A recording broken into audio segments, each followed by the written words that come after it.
Well, hello again to another episode of Talk on Things and Stuff. I know today we were scheduled for the third time to meet with a set of missionaries who would tell us a bit about their story and then take questions and share some of the most common questions that they get.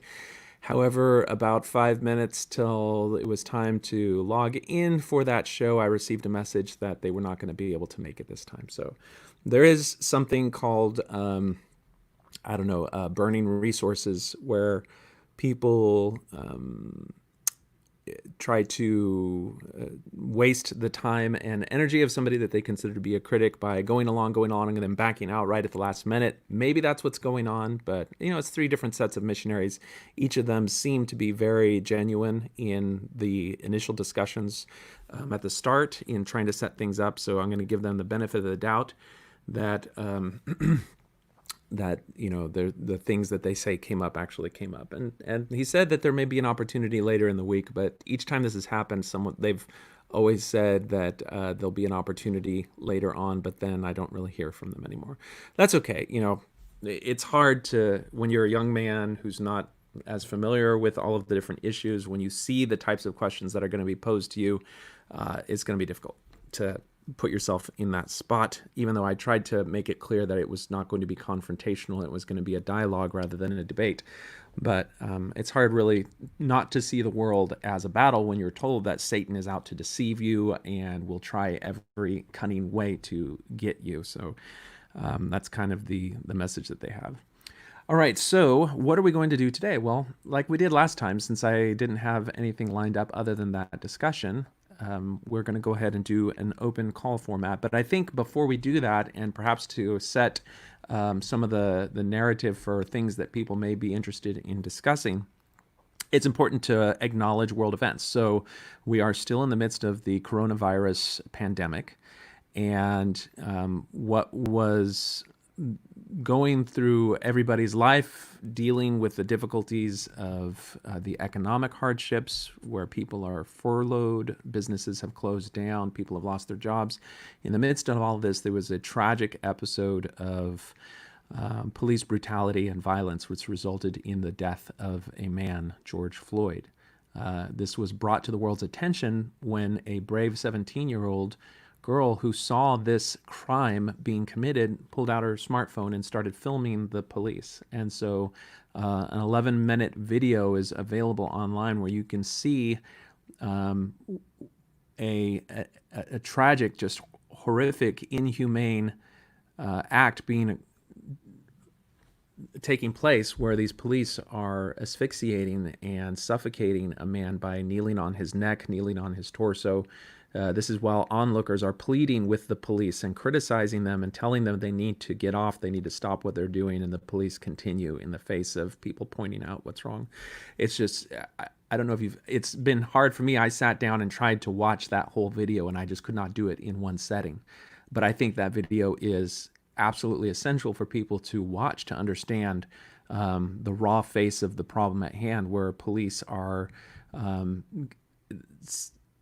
committing acts that have a racial dimension in terms of where the abuses of power happen. And people will say, well, it's not race. Police abuse power anyway. And it's true. Police, because of this, apparent immunity that they have, where if they deprive somebody of their civil rights, life, liberty, property, in the conduct of their duty, there seems to be no consequences. And you can Google about how that type of impunity exists and is given a legal framework by prior rulings from the Supreme Court.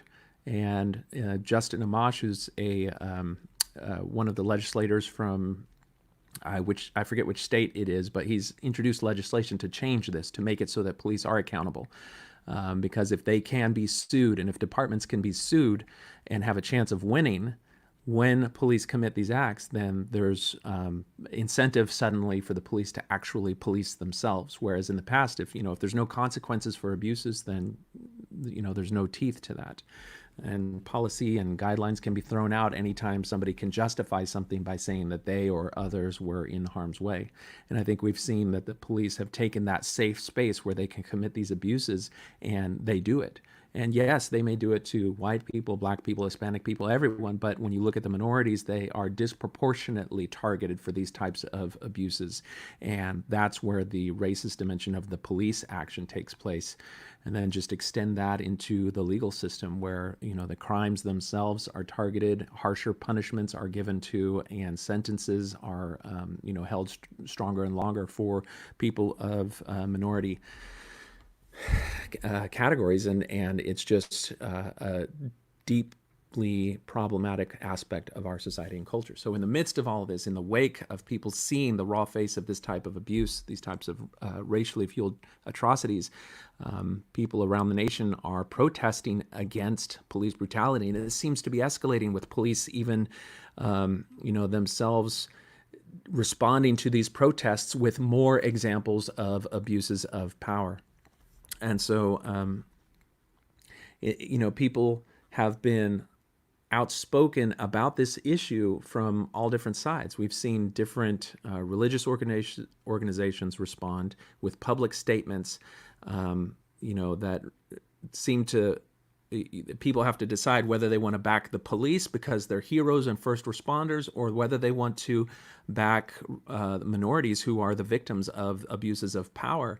And so you'll find people that are like, back the blue, and then you'll find other people who point out that Black Lives Matter, and we need to acknowledge that the reason that we have to focus on Black Lives Mattering is because the way that the police and justice system have treated Black bodies and Black lives, it is as if they did not matter, as if they were less than human. And so that disparity, that problem at the root of our society needs to be acknowledged and remedied.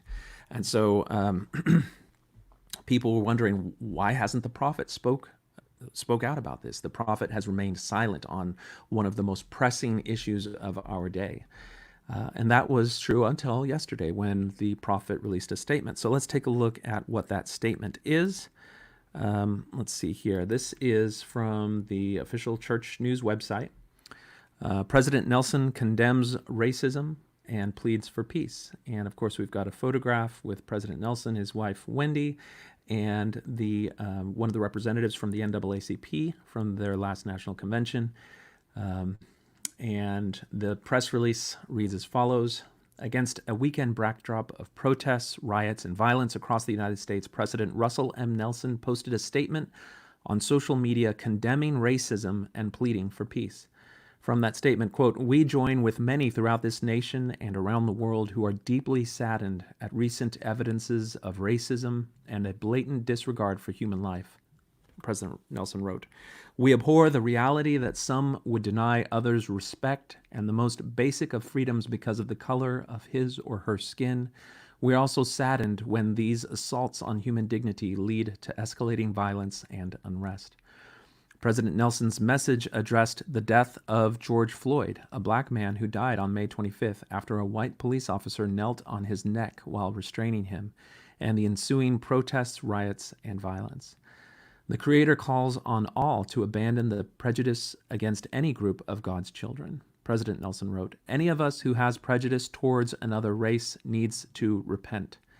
President Nelson emphasized the Savior's example of ministering to the excluded and marginalized during his earthly ministry.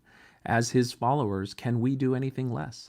The answer is no. We believe in freedom, kindness, and fairness for all of God's children. And the news report then includes that social media post, which reads as follows. This is 17 hours ago. "We join with many throughout this nation and around the world who are deeply saddened at recent evidences of racism and a blatant disregard for human life. We abhor the reality that some would deny others respect and the most basic of freedoms because of the color of his or her skin.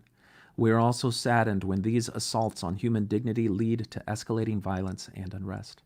The Creator of us all calls on each of us to abandon attitudes of prejudice against any group of God's children. Any of us who has prejudice towards another race needs to repent." During the Savior's earthly mission, he constantly ministered to those who were excluded, marginalized, judged, overlooked, abused, and discounted. As his followers, can we do anything less? The answer is no. We believe in freedom, kindness, and fairness for all of God's children. Let us be clear. We are brothers and sisters, each of us the child of a loving Father in heaven. His Son, the Lord Jesus Christ, invites all to come unto him, black and white, bond and free, male and female. It behooves each of us to do whatever we can in our spheres of influence to preserve the dignity and respect every son and daughter of God deserves. Any nation can only be as great as its people.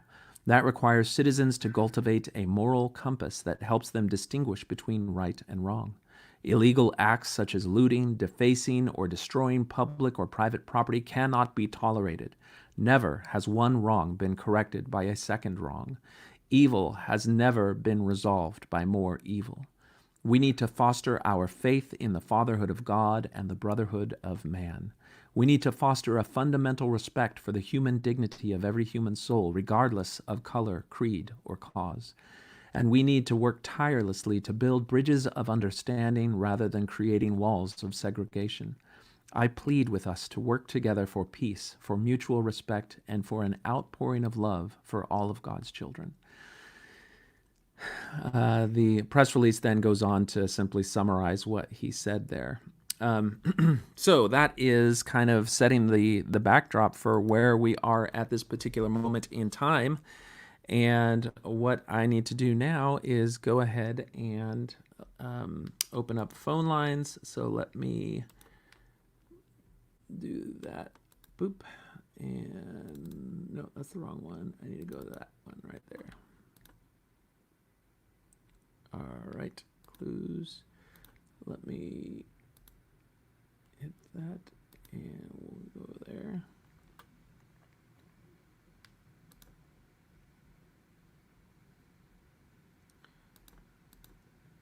All right, so if you are interested in joining, you can call 210-422-2222 and share a little bit of what is on your mind.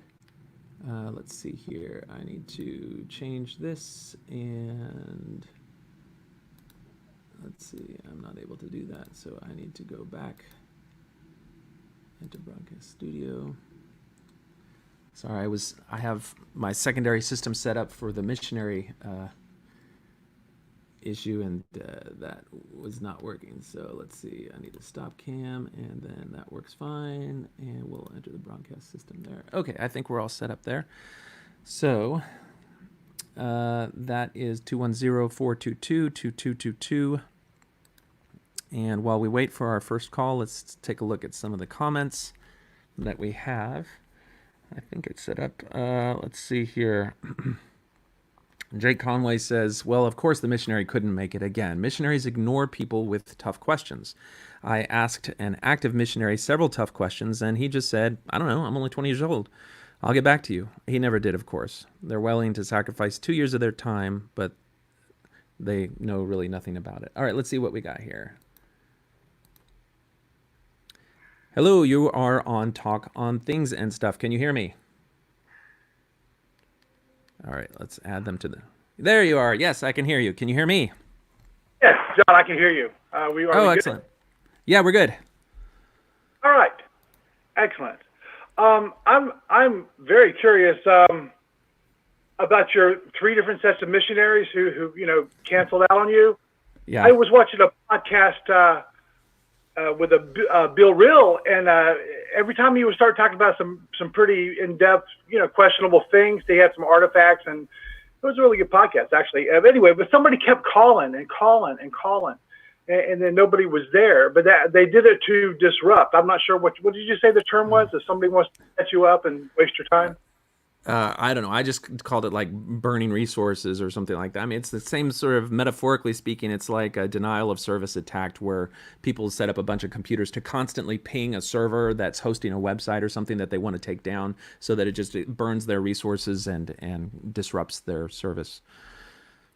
Well, I tell you what, it's hard out here on a pimpin'. It's hard out here on a podcast. You got 3 different shots at it, and it's not working. I think you need to revise your thing. I have a theory on what's happening. So what's you that? get a hold of them, you go, sure, we'll talk to you, and all this, and an interview. Then Okay, then they start looking at some of your videos and they realize they go into General Akbar mode from Star Wars. You know that, right? General Akbar. They say, It's a trap. we can't talk to a magnificent bastard of this magnitude about what we know with our little teaching from Christ thing. That's not going to happen. Well, I think it's going to get real up here. Yeah, I get a hold of these missionaries from. There's a Facebook group where non-Mormon Christians go there specifically to have conversations with Mormons who are willing to have conversations with non-Mormon Christians, and so it's already selected for people who are willing to step out of their comfort zone and have discussions. And so hopefully, by drawing from that pool of people, I'm hoping to find people who are familiar with issues and have already been able to find healthy ways to discuss them in ways that don't alienate each other. And who knows? We'll see. When I sent out the invitation for missionaries, there were other people who were self-described apologists for the church. It was like, you're just trying to embarrass these missionaries. They don't speak for the church. You need to have somebody who's older, who's more mature, who can answer your questions, not, a young, naive missionary who doesn't represent the church. And I guess if my goal was to simply entrap someone and make them look silly, then I would agree with that. But what I want to do is kind of be able to show through the medium of this show what it's like to ask a missionary honest questions and how a missionary would honestly answer them, including the answer of, I'm really not familiar with that, I don't know, let me get back to you, or something like that. And that's okay. And I tried to make it clear to each of these missionaries as we prepared for it that was okay. And I also didn't want to spring questions on them that they didn't know were coming. And so I collected all the different question examples from the posts that I made, and I put it into a Google document and gave it to them ahead of time so that they would know. And I said, you guys can choose. You guys can choose which question. That's your problem. I mean, here's the list. They look at it and they go, we don't have it. We can't deliver on this. I mean, am I wrong? Well, no. I mean, I said it is okay for you to simply say you don't know, because I was 40 years in the church and I had never even heard of some of these issues, and it would be ridiculous for me to expect you to know how to respond to these things.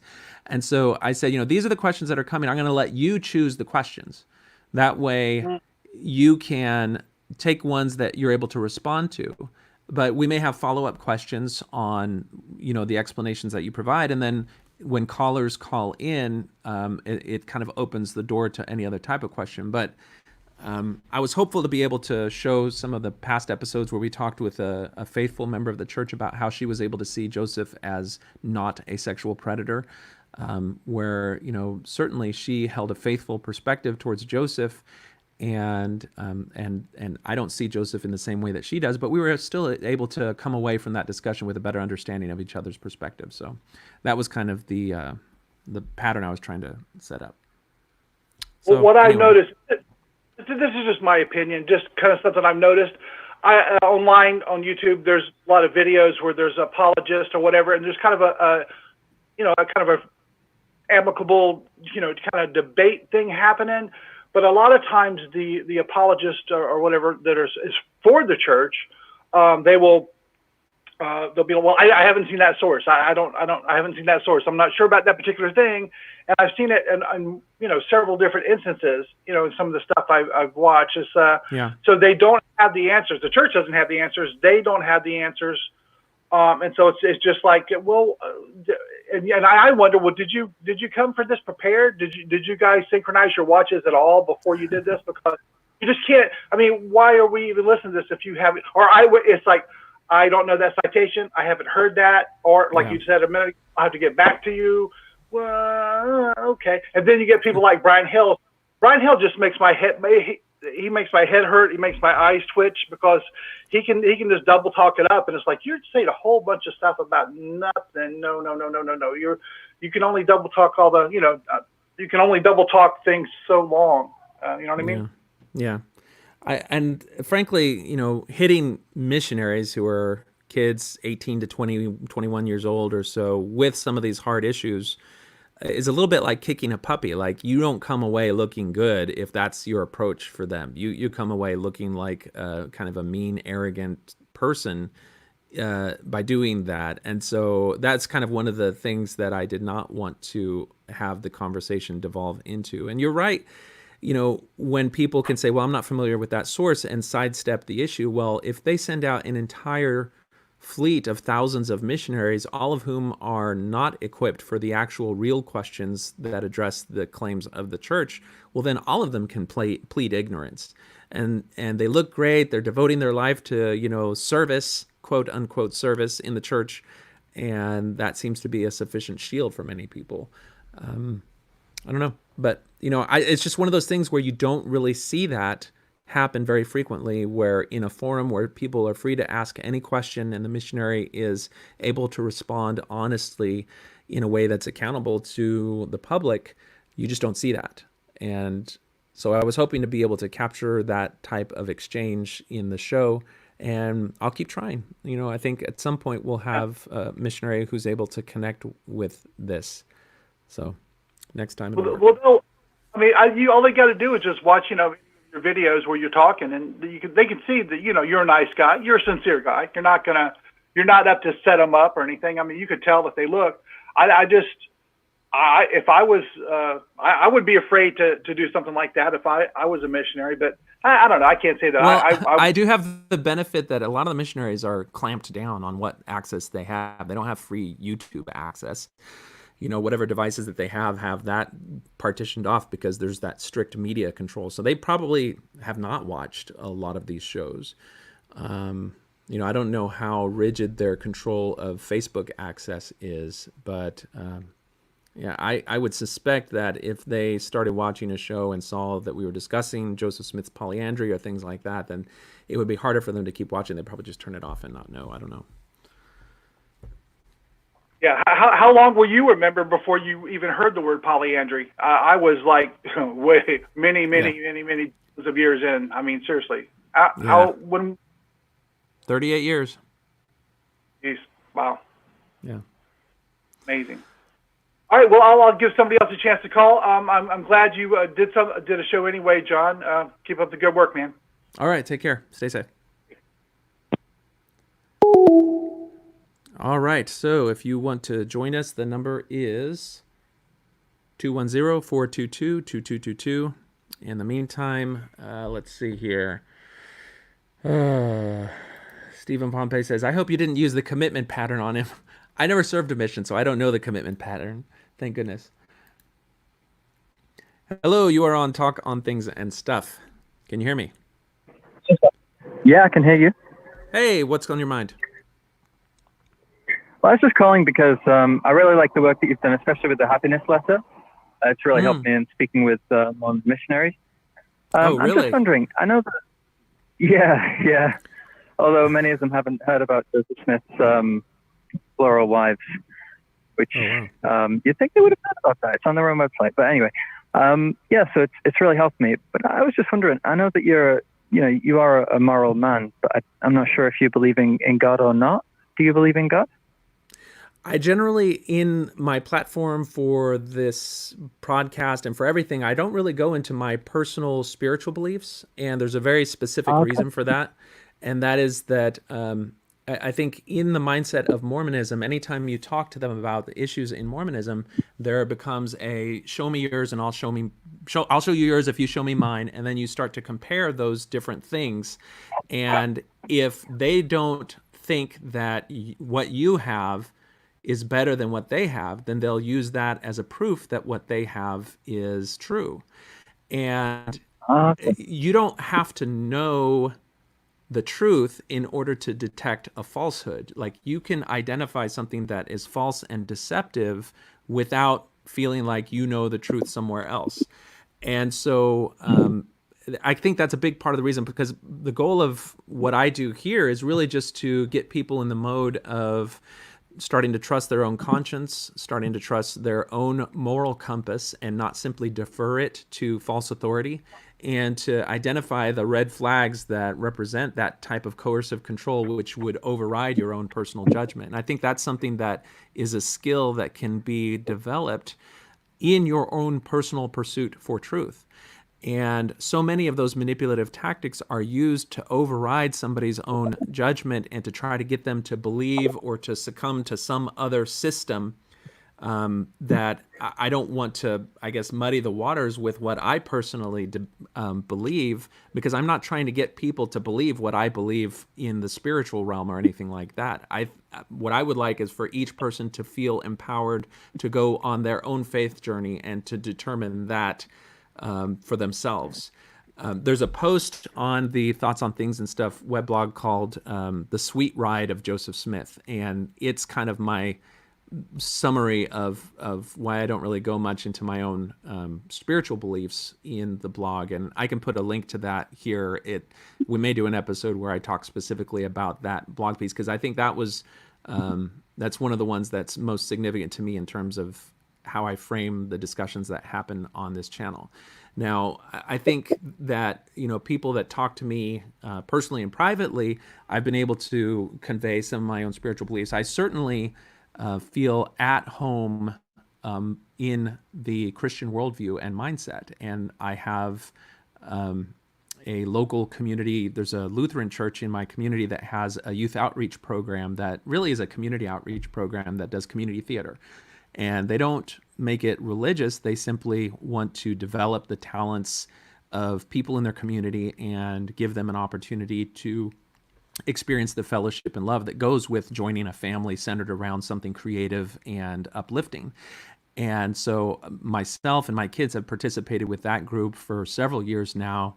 And that is just, I love the people involved in that. And I've gotten a sense of what their religious and spiritual life is just in being around them. But at no point have they given me any pressure to formally join them or to try to tell me that my own beliefs are wrong or anything like that. They're just, to me, they're kind of a great example of what a meaningful and helpful and healthy spiritual existence can be. So when I criticize religion in many of the shows, a lot of that is simply criticizing unhealthy, unethical, or immoral aspects of religion. I do believe that there is a role for religion in building communities and helping people navigate our lives with shared cultural milestones and stories and lessons that are uplifting and moral. And so I guess I don't want people to think that I'm simply a rabid atheist or anything like that thinks that all religion is bad. I just want religion to police itself and try to identify and remove some of the unhealthy or immoral aspects of it. Wow. Okay, that contains some very, very good points. I like the point that you made about how we don't have to have the truth in order to identify falsehood. Yeah. Okay, so if somebody, for example, wants to live by, let's say, the standards of the Bible, let's say a church is established and they say 10 Commandments, except for the Sabbath. They say no adultery, none of that, no killing, things like that, and they live by all of the standards that they read in the Bible, including the standards on morality, which in the modern world is quite looked down upon. Would you view them as... Now, my view on this is that if somebody imposes their own moral views, for example, Joseph Smith with plural wives and plural marriage and polyandry, I would view that as a human bringing in their own opinion, bringing in their own thoughts. I would view that as, especially since he obviously knew that he wasn't speaking for God, that is especially reprehensible. On the other hand, a group of people who are simply striving their best to follow what they read in the Bible, I would view that as they're trying their best, even if it meant that it may be conflicted with modern standards. I'm wondering if I could get your thoughts. Do you think that those who live by only the Bible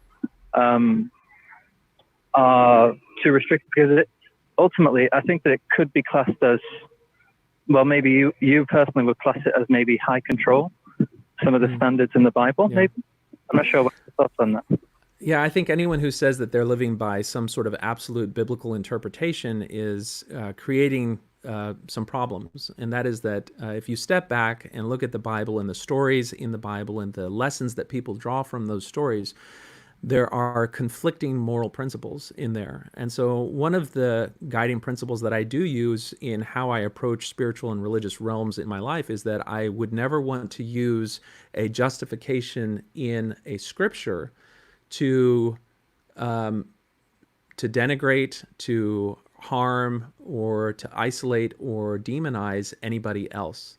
And so that's where people that end up using the Bible as a moral justification, I think there's so many problems with that, because people are able to justify any number of things in the Bible. When you look at the church's own history in dealing with racism and the issue of slavery, very early on, Joseph Smith articulated justifications for why slavery was something that was permitted by God, using the models of Abraham and Moses from the Bible, using stories from the apostles in the New Testament as the Bible. He was repeating the same scriptural justifications that slave owners in the South would use to justify slavery.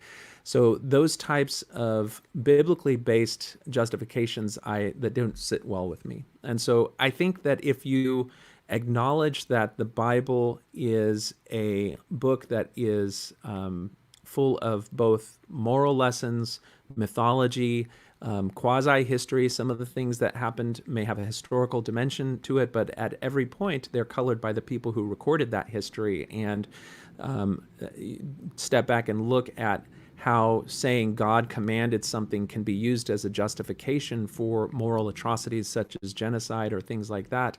The lesson that you should be getting from your spiritual journey or from your moral and ethical journey is really how to discern between something that is really, truly moral and right, and how to identify things where justifications are being used, whether they're spiritual or psychological levers, to try to get you to go along with something that you would otherwise reject.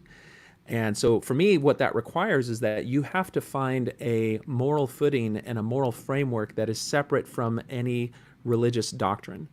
And I say that because you need to be able to judge a religious doctrine and things that are taught or espoused in it against the prism of your own personal morality. And for me, my entire journey out of Mormonism, or the thing that started waking me up, I was a physician in the Air Force. We were in the middle of the conflicts in the Middle East. And after all of my training, I started to do rotations at the Army hospital. And I started to see young men and women who were younger than me, whose families, whose lives, whose bodies were blown apart by the conflicts that we were putting them through in the Middle East. And I began to ask the questions of, is this right? Why are we doing these things? Does the prophet have nothing to say about war, about our whole philosophy in this war? Can you bring freedom and liberty to another country at the point of a gun as an external force?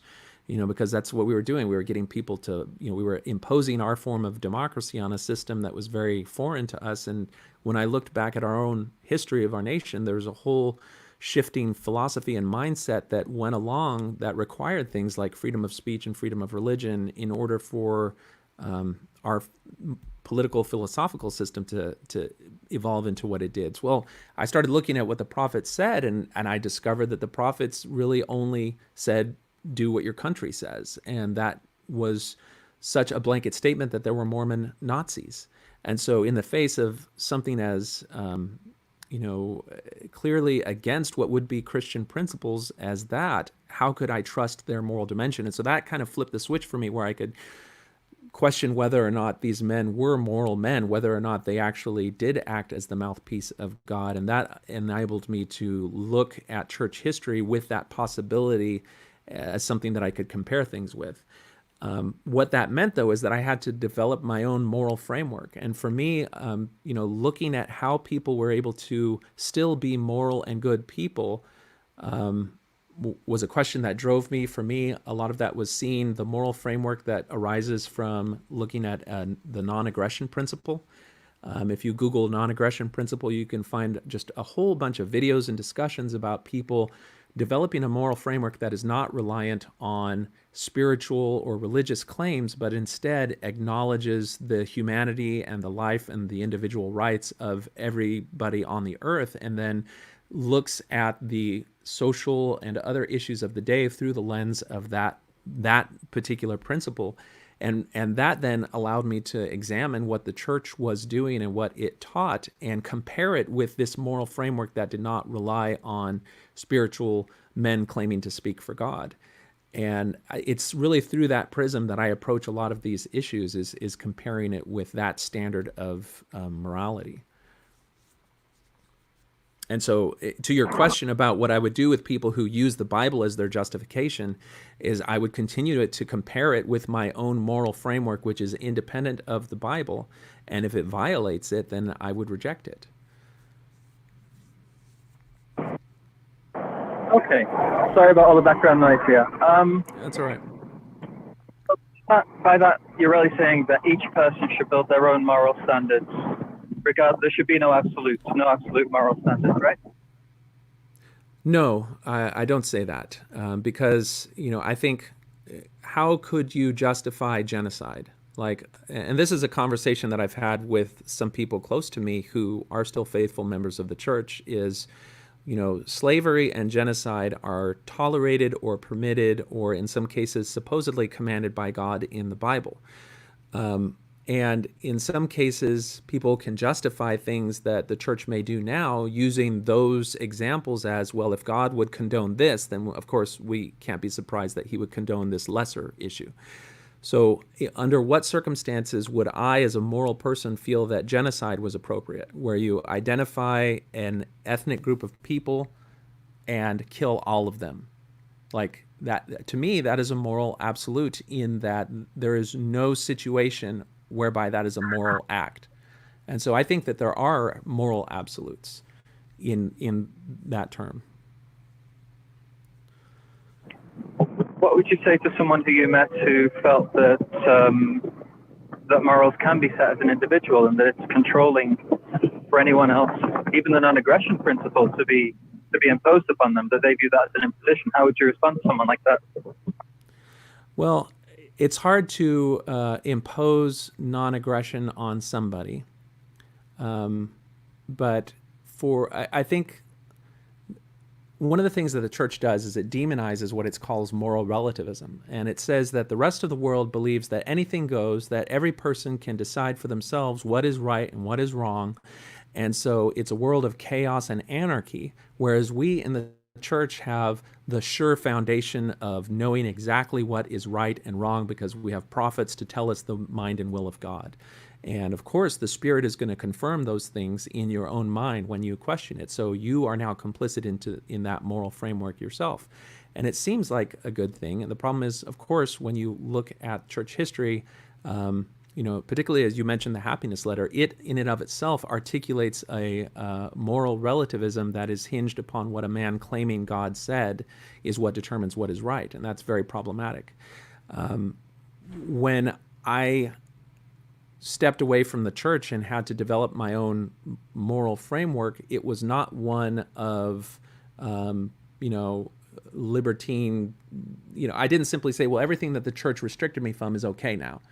I think there are aspects for how the church articulates its moral framework that are true, in that there are consequences to your action. Things that you do affect other people. And so, if you're going to do something to somebody else that you would never tolerate or conscience being done to you, then there's a problem there. There's an inconsistency there.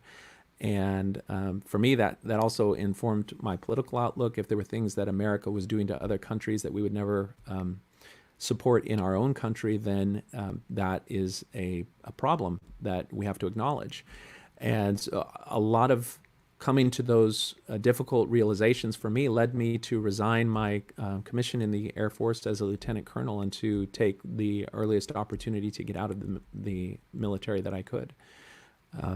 So I don't hold the position of absolute moral relativism. I do still think that there are things that are moral and ethical, and things that by distinction are not moral and ethical. So certainly murder, rape, theft, all of those things I still see as wrong. Even things that some people don't, believe, they may believe that there's a gray area. So adultery, for example, I don't talk about things too frequently in my own life, but I had a very difficult end to my marriage that was not something centered around the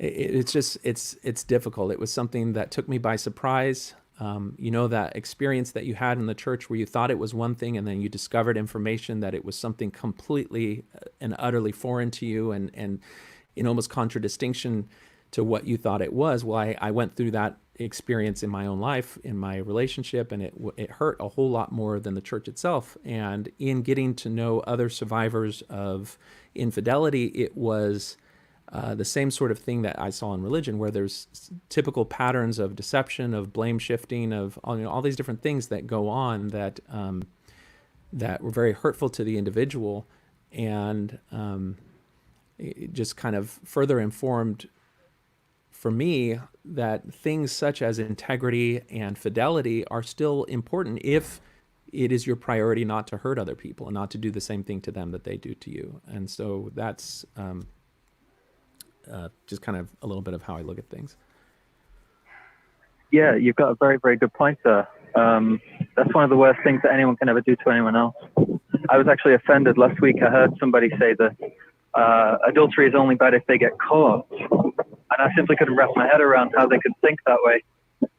But using the non-aggression principle, actually, that's an interesting one with the non-aggression principle. If a person never gets caught, I consider it to be a very, very serious sin. And if they were in the religion where I am, they'd be kicked out if they were not repentant. Yeah, but, I think you can look at the issue of adultery and you can see how it would potentially violate the non-aggression principle, in that if you are engaging in sexual acts with somebody other than your spouse, then you are opening up your spouse to disease, to dissolution of marital assets, to all sorts of risks that they themselves do not give consent to. When you engage in sexual activity with somebody else, you're allowing for a certain amount of risk that you should have the opportunity to consent to. And if you are deceiving your spouse about your fidelity and opening them up to risks of disease that they don't know about and cannot consent to, then you're placing them in danger and harm's way that you wouldn't otherwise do yourself. Yeah, I'd have to agree with you. In a way, it feels like even though the non-aggression principle may not be violated, for example, if they were to do perhaps what Joseph Smith did, where there's no pregnancy involved and probably no disease involved, if they were to do acts that still were to violate that law of God, I would personally consider it a very, very serious sin. If the non-aggression principle is not violated, though, and if I didn't believe in God's standards, then I would struggle to actually call it. Without a God, it feels like I can't have any moral standards, if that makes sense. There's nothing absolutely moral or absolutely immoral. If there is no God, that's what it feels like. I'm not sure what your thoughts are. Do you think that there are morals without God? I do, actually. And I think there are Christians who have gone through this journey who say, well, the first two commandments that Christ articulated in response to which were the higher law is simply an expression of the non-aggression principle, but in Christian terms.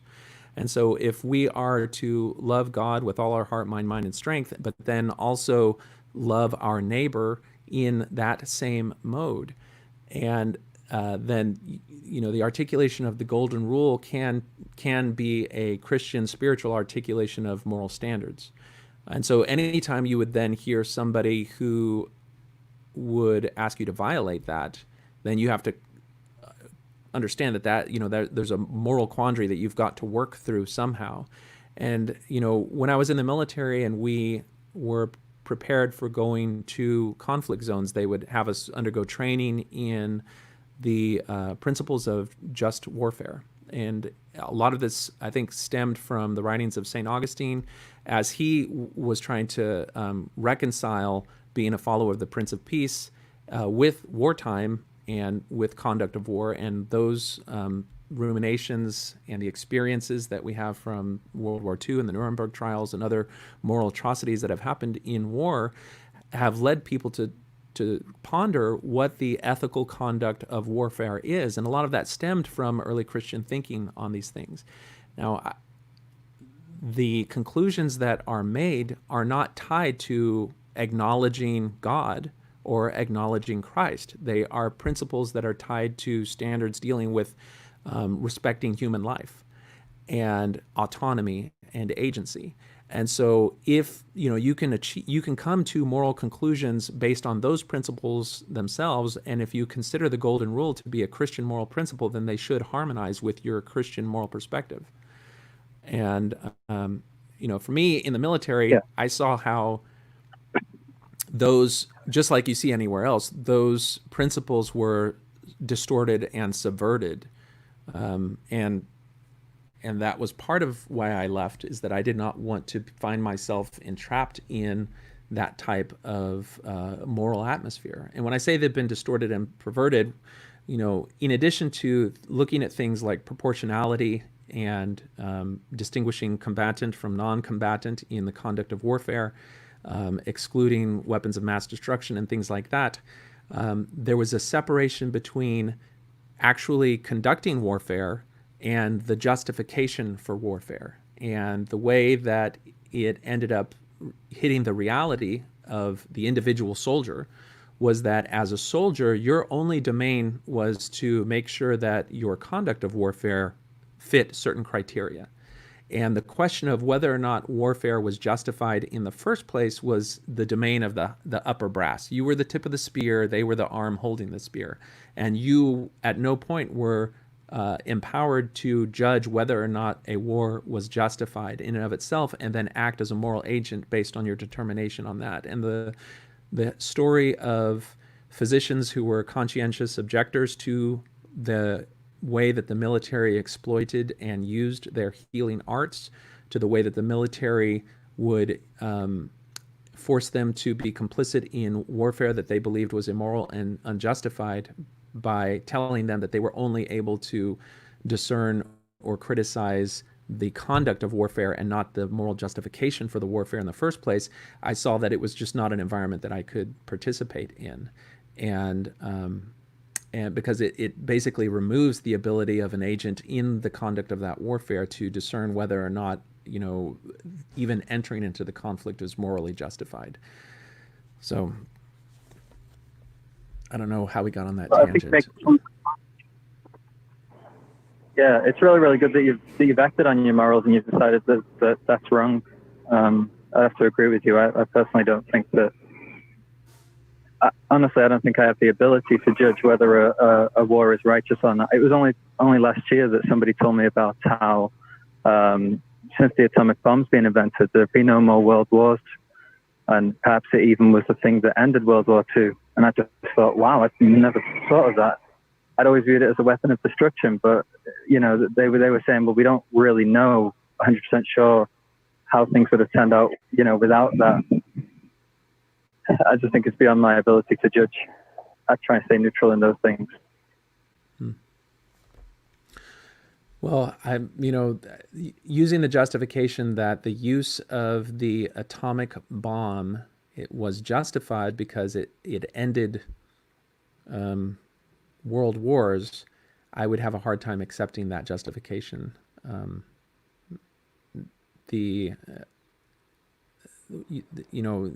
any nation could use that justification for the employment of weapons of mass destruction. And I just don't think it's a moral footing to stand on in that regard. Yeah, I don't judge whether it is or it isn't. I actually don't. I don't know. I try to stay neutral.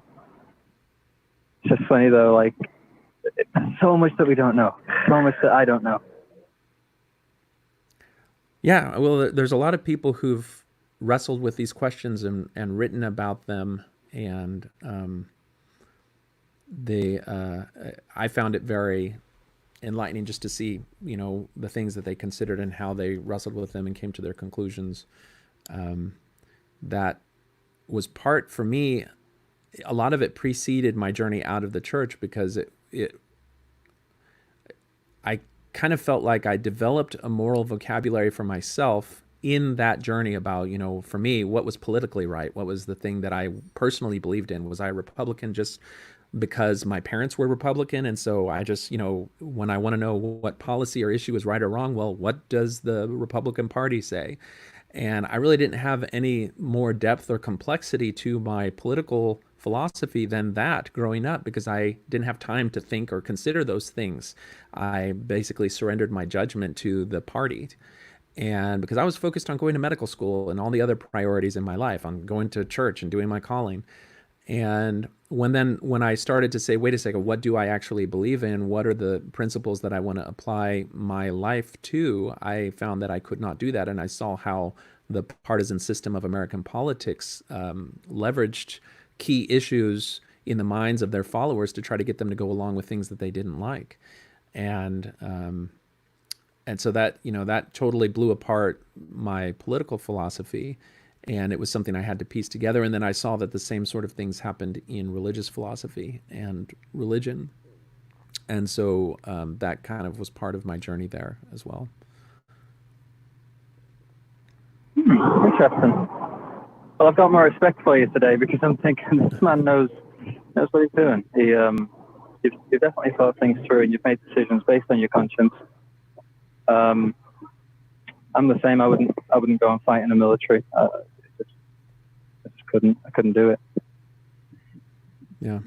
I just feel like I don't even know which side's right and which side's wrong.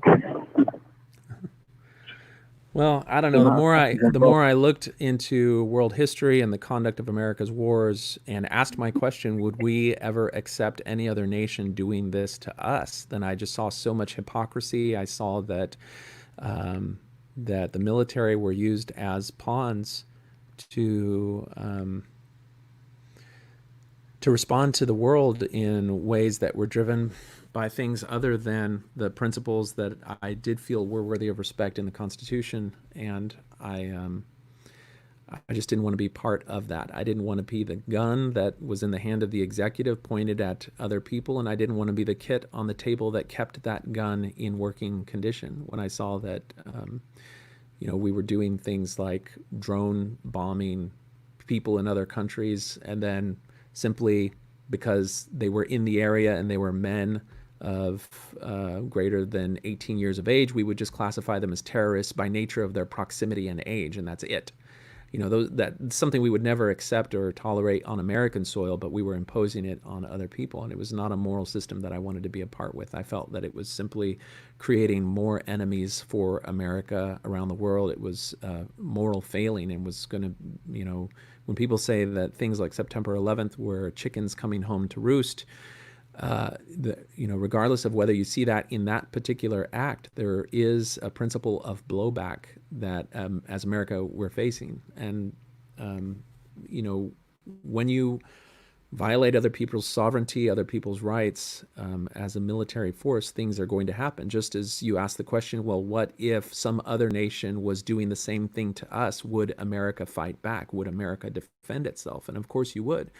And you would see yourself as a patriot for doing it. But when we see other countries doing that in response to our own actions, we don't label them as patriots. We label them as terrorists. And so it's just a whole mess that I did not want to be a part of. Wow. Well, that's interesting. I never knew that they actually were so indiscriminate in killing people. Yeah, Really, the story of our conduct of drone warfare and how we've conducted the war on terrorism is pretty deplorable. There's a documentary called Dirty War that I think you can find on Netflix, and it goes into some of the ways that we as a nation used the same torture tactics and just rebranded it as something else. We learned from the ways that we demonized other people for conducting warfare. We adopted some of those techniques ourselves. When you see the things that the military did to other nations, to other people, the fact, when I learned these things and then I saw that our prophet was not decrying those moral atrocities, was simply saying, do what your country says, respect your nation. I could not see them as actual representatives for God, standing for truth and right and liberty and freedom and humanity. They were simply a corporate church trying to look out for its own interests, and that is, no matter where you find it in the world. Yeah, yeah, that's exactly one of the things I've said to the missionaries, that if Jesus said, non-aggression principle, treat others how you want to be treated, it's impossible for anyone to go to war. It's just impossible, because how can you do that to other people? When you'd have brothers on the other side in the other military, and you'd be killing your own brothers. That's not what the Bible teaches. Yeah. I think quite I think obviously. for Christians in particular, it poses a problem, and that's part of why just war theory is rooted in some of the early Christian philosophical ruminations. People will use religion to justify whatever, anything on any side of it. So you'll have people say, well, yeah, we're supposed to love each other, but Christ, turned up the tables and the money changers in the temple. He was not above using a whip to defend what he saw as God's truth. And so, now we have a model rooted in the story of Christ that we can use to justify aggression against other people. And that's where I start to then, distance myself from people who would turn to Scripture to justify something that I would otherwise consider to not be moral. Now, that's not to say that I am a complete pacifist and believe that nobody has the right to self-defense. I still do believe that just as much as I respect human life and would respect the life of somebody else, I have a right to defend my own life and the life of my family. And so, it's hard, because when I was exploring the different moral options that were available to me as a member of the military, you can look and they have a defined definition for someone who is a conscientious objector, but it's rooted specifically in pacifism, where you have to have deeply held spiritual beliefs that violence is wrong in all situations, and that you would not even defend yourself or your family with the use of force. And that is such a strict definition that it's one that somebody being honest with the system cannot hold if they still want to believe that it's wrong to initiate conflict with another country under the theme of preventative war or something like that, or if the justification used for entering into conflict you believe is immoral and unjust. You don't have space for that position of belief, and so you become subject to military discipline. Yeah, I think that's one of the problems. Sometimes when I tell people that I'm neutral in war, they say, "Oh, so you think that no wars, or you wouldn't defend your own life if someone tried to kill you?" It's like, well, of course I defend myself. I defend my family. Yeah, if they need defense, yeah, then they're going to get defense. Well, and I think that's where there's good aspects of just war theory, and that is if you find yourself in the position of defending yourself or your family, if somebody's throwing rocks at you, you don't hit them with a thermonuclear bomb. There's a proportionality where you only use a degree of force in response to a threat that is sufficient to eliminate that threat. And that doesn't mean eliminate the life of the person who is threatening you. And so I think laws, in many countries have the definition where they'll say no more force than is required just to neutralize the threat alone. Yeah. Because most of the time people don't have to be killed to be stopped. They can be stopped without being killed. If somebody is trying to kill you, it doesn't mean you kill them back. You may just hit them in the right place, knock them down, and just hold them down until someone like the police can arrive. Yeah, and there's situations where you aren't able to make that distinction, and you have to, if somebody is presenting you with a lethal threat to your own life, then you have to respond in a way that preserves yours, and you get to decide whether or not that is response in lethal force. But I think particularly when we look at our moment now, where we can see a video of a police officer kneeling on the neck of a black man who is not resisting arrest, who was not threatening the officer with any degree of force that would endanger the officer themselves, you can see that there's clearly a violation of that type of moral standard at play. And just as the military have considerations of proportionality in the use of force, the police also are supposed to have that type of principle. But I saw a Facebook post that was a picture of a Marine in full decked out uniform pulling an insurgent out of a fight. And he said, you look at this Marine. He's tasked with going into some of the most dangerous places on earth, but it is still incumbent upon him to only use force sufficient to neutralize a threat. And he is subject to military discipline if he fires his gun and it is not in an appropriate response. And it listed some of the ways that military personnel are responsible for their conduct of warfare, and how anytime there's a fire of weapons, there's an investigation in whether or not it was justified, how the conflict arose, and how resolution happened. And if there were violations of the conduct of warfare, then there are consequences. And it contrasted that with how our police force conducts things, where all they have to simply do is justify that they felt threatened, or that there was, maybe someone could hurt somebody else, and then they're simply given what is essentially carte blanche to do whatever they want in their own use of force, and there's no accountability because of this lack of someone being able to sue them or to have them punished for denying somebody of their civil rights. And that is something that I believe needs to be remedied, because what we're seeing in the abuses that we're acknowledging in the way that the police uses force is what happens when there's no accountability for abuse.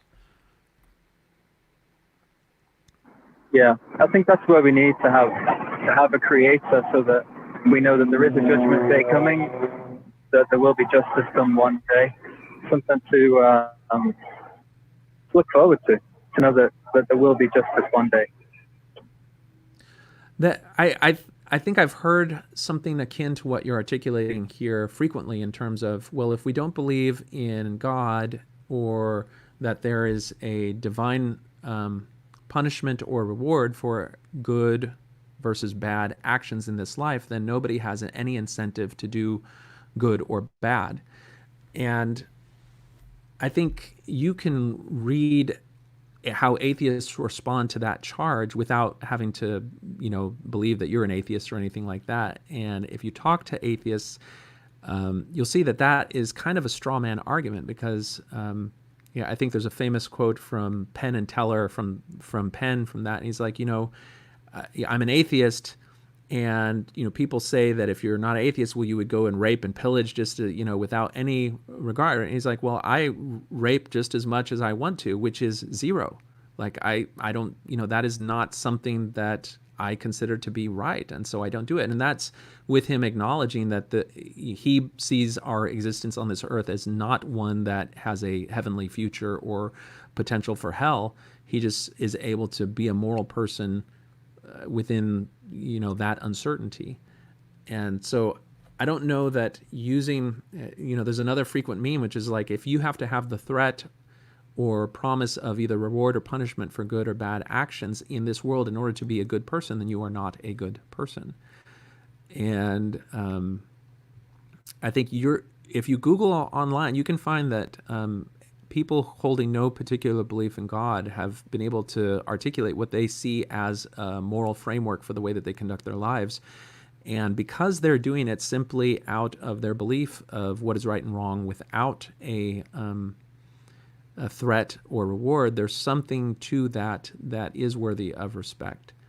Because rarely when you go and you look at those moral declarations will you find somebody saying that they believe that it's okay to harm other people just for the hell of it, because they don't believe that there's any divine punishment or reward. I have yet to encounter anyone who's made that statement as an atheist. Yeah, as am I. I've never met anyone that makes that claim. Yeah. Now, I think there are some gray areas where you'll find even atheists disagree. And, in my exploration of different political realms, I spent some time with libertarians, and the question of abortion comes up critically in libertarian circles. And it's not that all libertarians want women to be able to abort as many times as possible, as much as they want, without any restraint. There are libertarians and atheists who, the question comes at what point do you consider a fetus to be a human possessing the right of life that they base their moral framework on? And so that question then is at the center of a lot of the debate. Yeah, because it's an interesting one, that, because it's like, Like I've heard it reasoned by an atheist, interestingly. Very, very, and he's an atheist, but he's very clear in his morals. He says, if you saw a coat in the road when you're driving along, and you thought it may be as a person, but you don't know for sure, you would drive around it. You wouldn't run over it because it might be a person. You don't know. Yeah. And he said that when it comes to abortion, people can talk all day about which particular time does it, but he said if you don't know, then we would logically lean towards a more cautious approach. Yeah. And that was an atheist. He's a very, very interesting discussion with him. Very interesting. So I cringe when I hear atheists. church. Yeah, I cringe when I hear church leaders simply demonize people who don't follow their particular spiritual prescriptions as godless and immoral and I don't know, hedonistic or whatever. That I think that if you do that, you're simply not really examining these questions. And frankly, it's one of those disappointing things where when I talk about people that, they're what I call grown-ass adults who should have, in the course of their life, really struggled with the great social and moral questions of our day and should have developed a moral framework for looking at the world. But when you really press them on these issues, it all comes down to follow the prophet. Do what the brethren say. And whatever the brethren say is right, that's what I will do. And we can see this even, if you have somebody who has gone back and forth on the question of how we should treat LGBT children in the church, if their parents are married, or, the great issue of the November 2015 policy. If you have people that you encounter who, when the prophet was against it, they were against it, and when the prophet was okay with it, they were okay with it, and they simply, their moral prism simply follows what the prophet says. Well, that's somebody who has surrendered their moral agency to the prophet. And, real, meaningful, mature spiritual communities should help people develop a framework that is less reliant on leaders to define their moral worldview, and should develop people who are able to stand solid in their name, in their positions, regardless of what somebody who we acknowledge is imperfect and claims to believe or do. Do you believe that God can set the standard of right and wrong? The problem with that is that at no point do we have 100% assurance that something that somebody is saying God tells them to do is actually God telling them to do. So at any point you say, well, God has said this is right and wrong. Well, somebody told you God said that was right and wrong. And so now are we going to suspend our own critical mind and accept it as right because God said it? Because if God says don't kill, and you're like, okay, well, I accept that. Well, you can accept that because God said it, but hopefully you're using some other standard in your acceptance of that, because as soon as some other guy says, well, God says don't kill, but he did say, destroy utterly with the Midianites, and so we need to be okay if he, for the purposes of God, we have to kill somebody else. And unfortunately, that type of thinking is found in Mormon church history, and I think that you'll find it in other religions that have resorted to violence. There's always these exclusions. So if you're only relying on what God decrees, then what you're doing is you're surrendering your moral compass to men who claim to speak for God. Because if there's no check on that, then you're going to be led into pathways that you would not otherwise want to be led into. Interesting. What about the Bible? Say again, that was broken up. Just the Bible, like if it was literally just the Bible, but let's say, for example, if you personally, you examine it, let's say, for example, if it, I don't know, let's use adultery as an example. Many people today with modern morals are told that it's only harmful if something bad happens. But for me, it's like dangerous driving. Dangerous driving is a crime whether someone gets killed or not. I don't feel like the non-aggression principle can actually give me a valid reason in and of itself to condemn a person who does something dangerous and stupid if nothing happens. You know what I mean? Do you know what I mean? Does that make sense? Like I can't point to the non-aggression principle if no aggression actually took place. But I would definitely point to God's law and say that's wrong on the basis that God says it's wrong, regardless of whether the non-aggression principle. In effect, it's like putting the non-aggression principle in the place of God. To me, that seems a little bit unwise. There's the political realm of the non-aggression principle, which identifies things that should be criminal, specifically things for which you would want to create a penalty legally for something happening. And risky behavior is something that is not desirable, but then you have to decide if you're going to criminalize it, and then you have to look at who then defines what risky behavior is, what is the dimension and proportionality of that risk, and it opens up a whole other can of worms in that regard. And so from the issue with the non-aggression principle for me is that people can at least look at it and talk about it and debate it on terms that aren't reliant on a particular metaphysical worldview regarding a religion. And so if you're going to make a case for exceptions of things with the non-aggression principle, you have to be able to articulate those exceptions or those allowances in ways that are rooted in rationality. Whereas if you latch onto a biblical justification for your moral worldview, then people are going to use spiritual and religious justifications for exceptions to any particular rule. And on top of that, you have arbitrary rules that aren't really defined, don't really have a spiritual dimension to that. And so you question why that's even there. For Mormonism, it's something like drinking tea or drinking coffee. Well, why is that even wrong? And so for me, I don't see the non-aggression principle as a substitute for God. I see it as something that it stands at the center of how you evaluate issues in a way that is separate from any particular religious interpretation. And I don't take my own moral view on these things as there are, for me, what is it called? Dogmatic fundamentalism is wrong no matter what environment that you find it in. And so dogmatic fundamentalism in libertarianism, people who try to look at the world through the view of what they see as natural rights, there's an extreme aspect of that is not a place that I would want to go to or live in, just as there are fundamental perspectives of religious dogma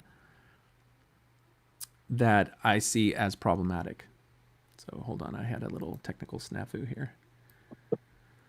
I understand. Okay, well, I don't want to take too much of your time, so I got one last question. Sure. If the Bible is correctly interpreted, would that be a good moral standard? Because that's an interesting one. Like you've mentioned, it can be misused, and it has been misused for centuries.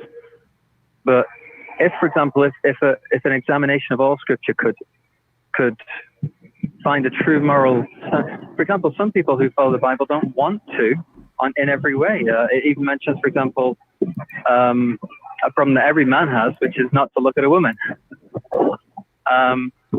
But we follow it regardless of whether we want to or not because it's using it to our advantage, but rather because we believe it's in the best good long term and it's obedience to God. I'm not sure what your thoughts are on that. Do you think the Bible can be properly interpreted? Could there possibly be one correct interpretation of the Bible?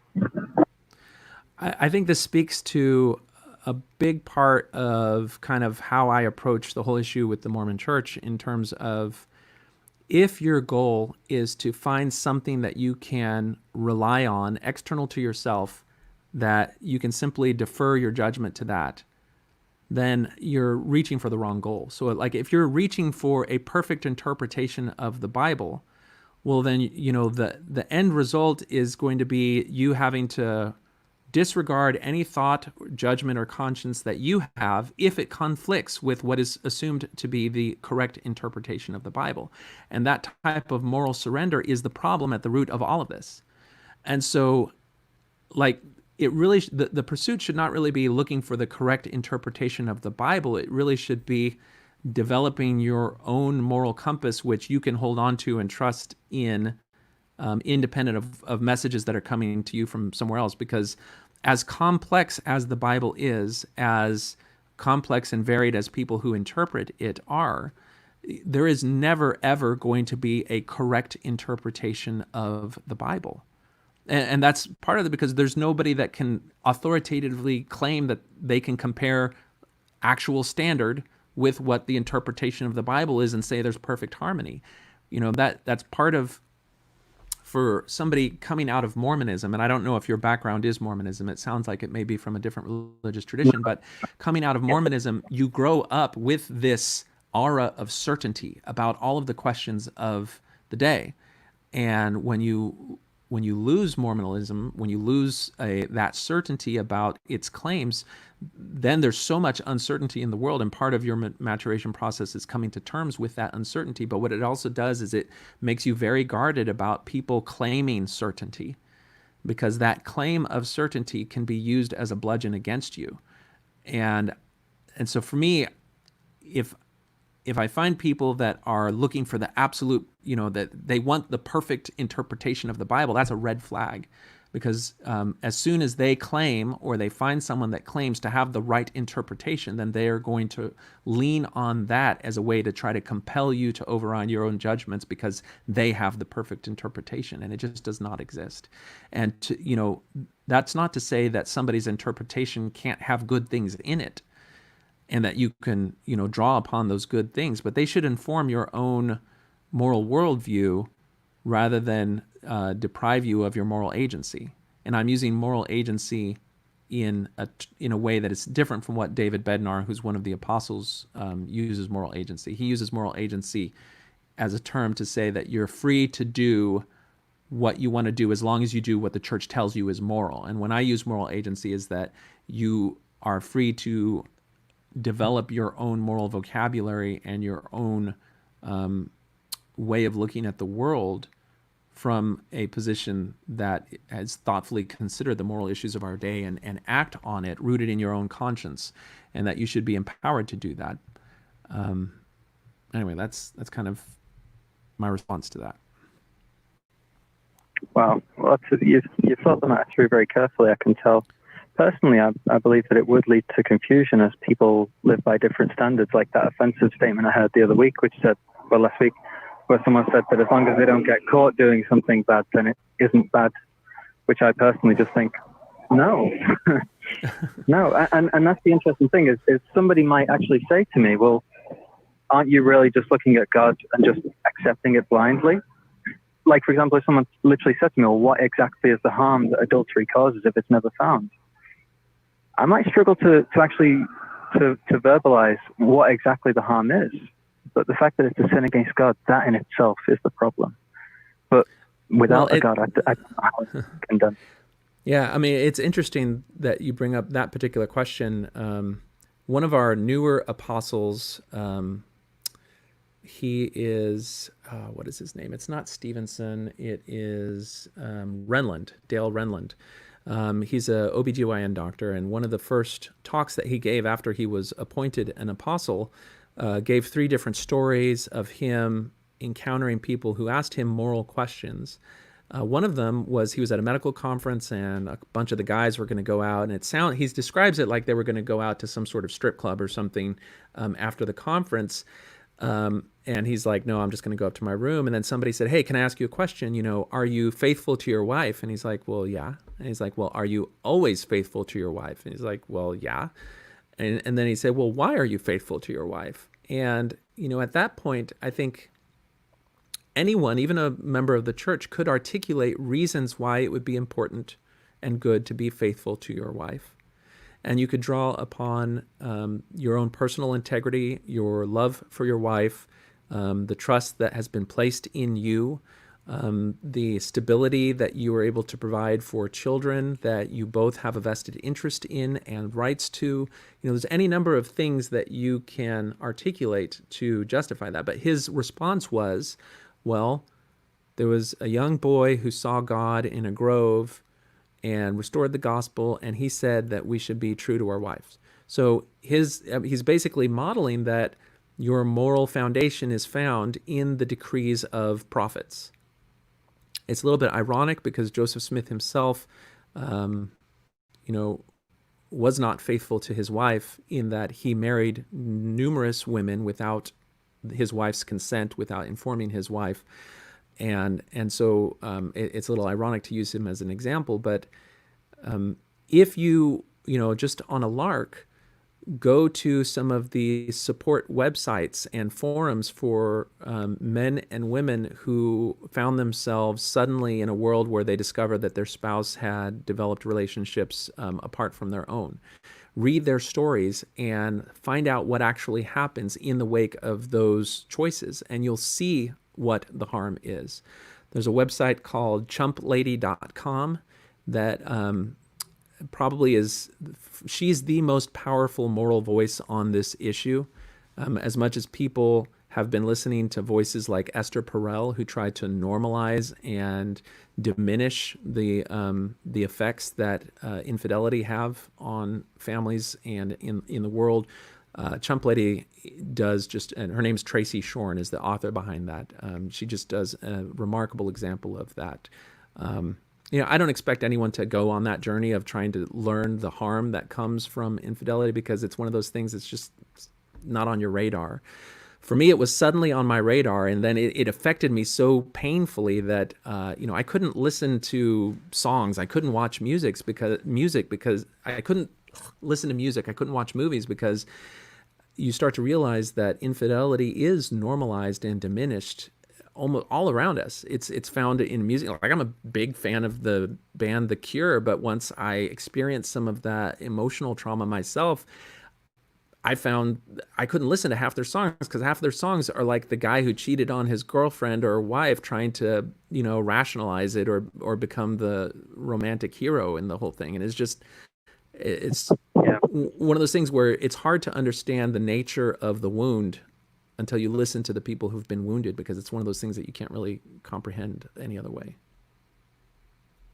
That's an excellent point. It really is, because it kind of makes me think about those cultures where not only that, but many other things are tolerated. Thinking, for example, at some Middle Eastern cultures, the things that they think is just normal and it's just okay, and it's not okay. They just won't listen to God, and that's the problem. Yeah, well, you'll find plenty of atheists who themselves think that adultery and infidelity is an immoral and unethical act. Yeah, exactly. I just wonder how, without a God, I feel like I can't. If I didn't believe in a God, then I could never tell someone else that anything is absolutely wrong, because they would simply have the same authority as I do. We'd all be equals. And they could say to me, well, you consider it wrong, but in my culture, it's not wrong. And so we'll just agree to disagree. And I just think that in itself, that seems problematic to me. Well, that's a journey to go on if you want to explore that, look at the questions look at the questions where that's asked. If we're talking about something like rape and murder, then, you would have pretty strong footing to respond to someone who might use that argument. If you're talking about something like coffee or the use of substances like marijuana or something like that, then there may be a harder case for you to make. So anyway, it's an interesting question. How much I've seen that do to my family is terrible. It is a horrible substance. I can understand its use medically, but the damage that does, and that's just the law of the land, isn't it? I mean, that's terrible stuff. The damage that it does eventually wreck my family. Yeah, I think that we're looking at our moment in America here, where we're seeing police justifying the use of force and throwing the book at minority communities. And we've gone through decades of our own war on drugs. And when you look at people who have researched into the source of the problem of drugs in the communities that seem to be affected by it, when you look into how the lives of the individuals were affected by taking substances, there's a line that you draw between the effect of the substance itself and the effect of criminalizing the use of the substance itself. And so a lot of the negative effects that people who get involved with these substances have is the result of the criminalization of it. Just as much as America had a rampant prohibition problem and all of the organized crime that arose around the use of alcohol, criminalizing something that people have a demand for creates its own problems. And if those things are then enforced in a way that's disproportionate for minority communities, then you're taking people and affecting their lives in a disproportionate way that then turns them into criminals where they would otherwise not be criminals. And, if you take somebody, give them a felony offense that then impairs their ability to get any sort of gainful employment, that creates a cycle that is self-perpetuating.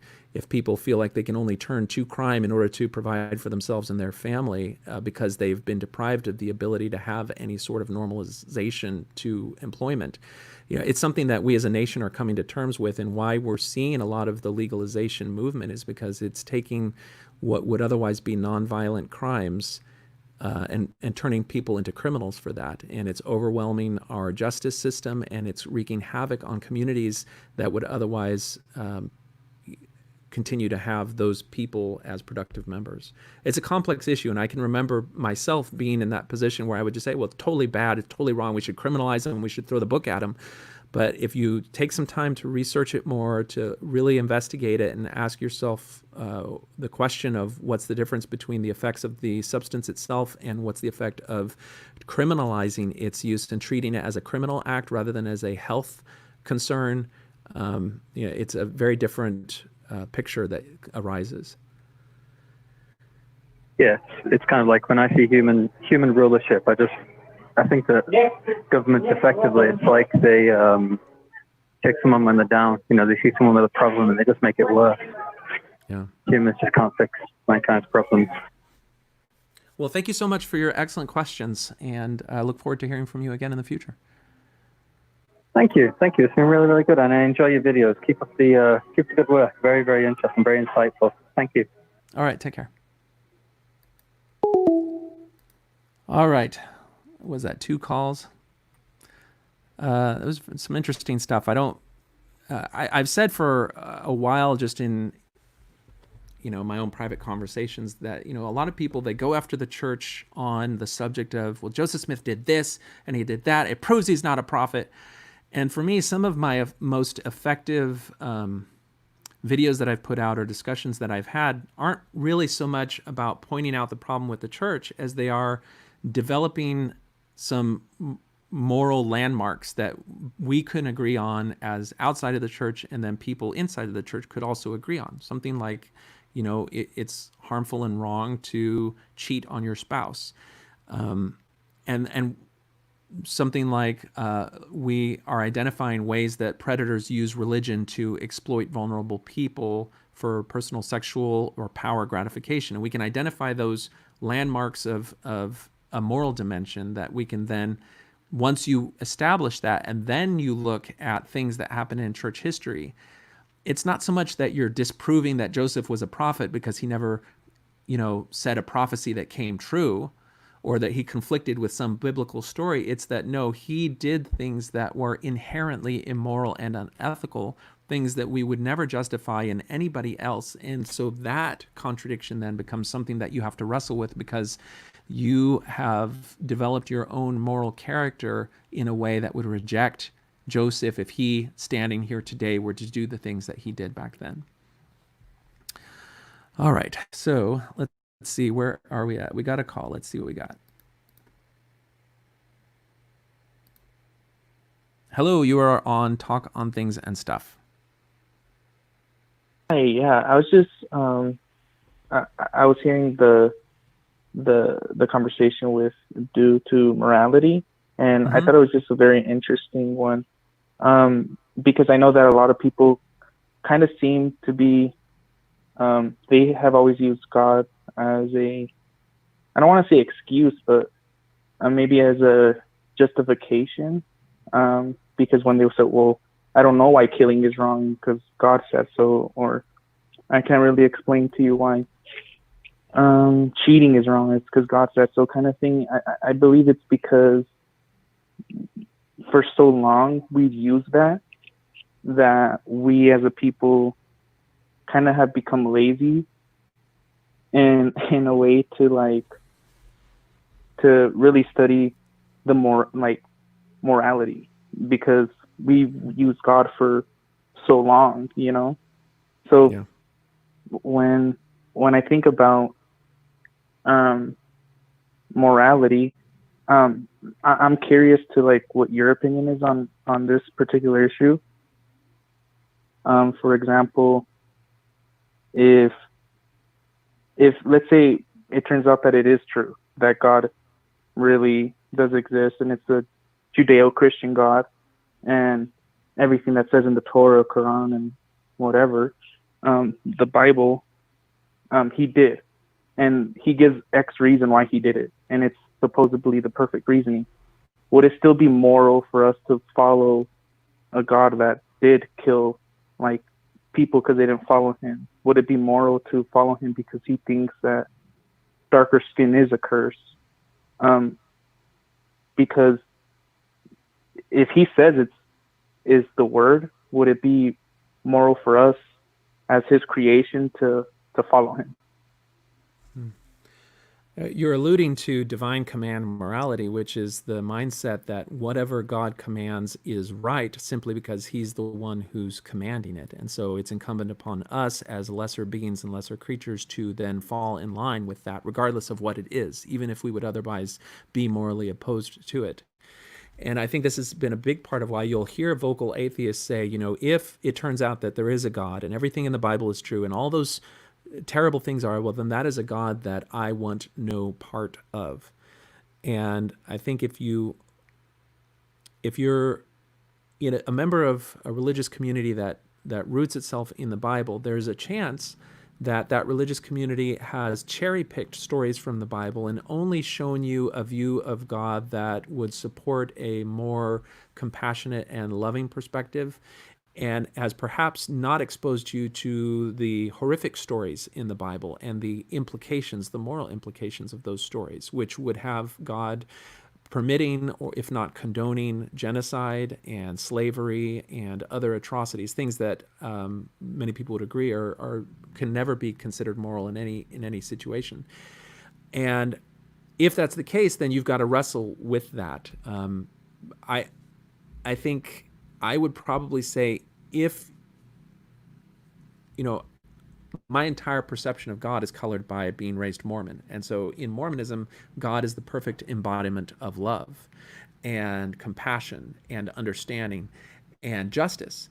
And if what we read in the Bible and all these other things turns out to be true, then it's an absolute contradiction to those claims about God. And then the God that I would have thought that I knew and understood is in fact something very foreign to the God that actually happens. And the Bible, it's kind of like one of those things, is it a feature or a bug? If you have scripture that has inherently contradictory stories and statements, well, then that empowers somebody claiming authority to draw upon whichever story or statement they want to make a particular point at any given time.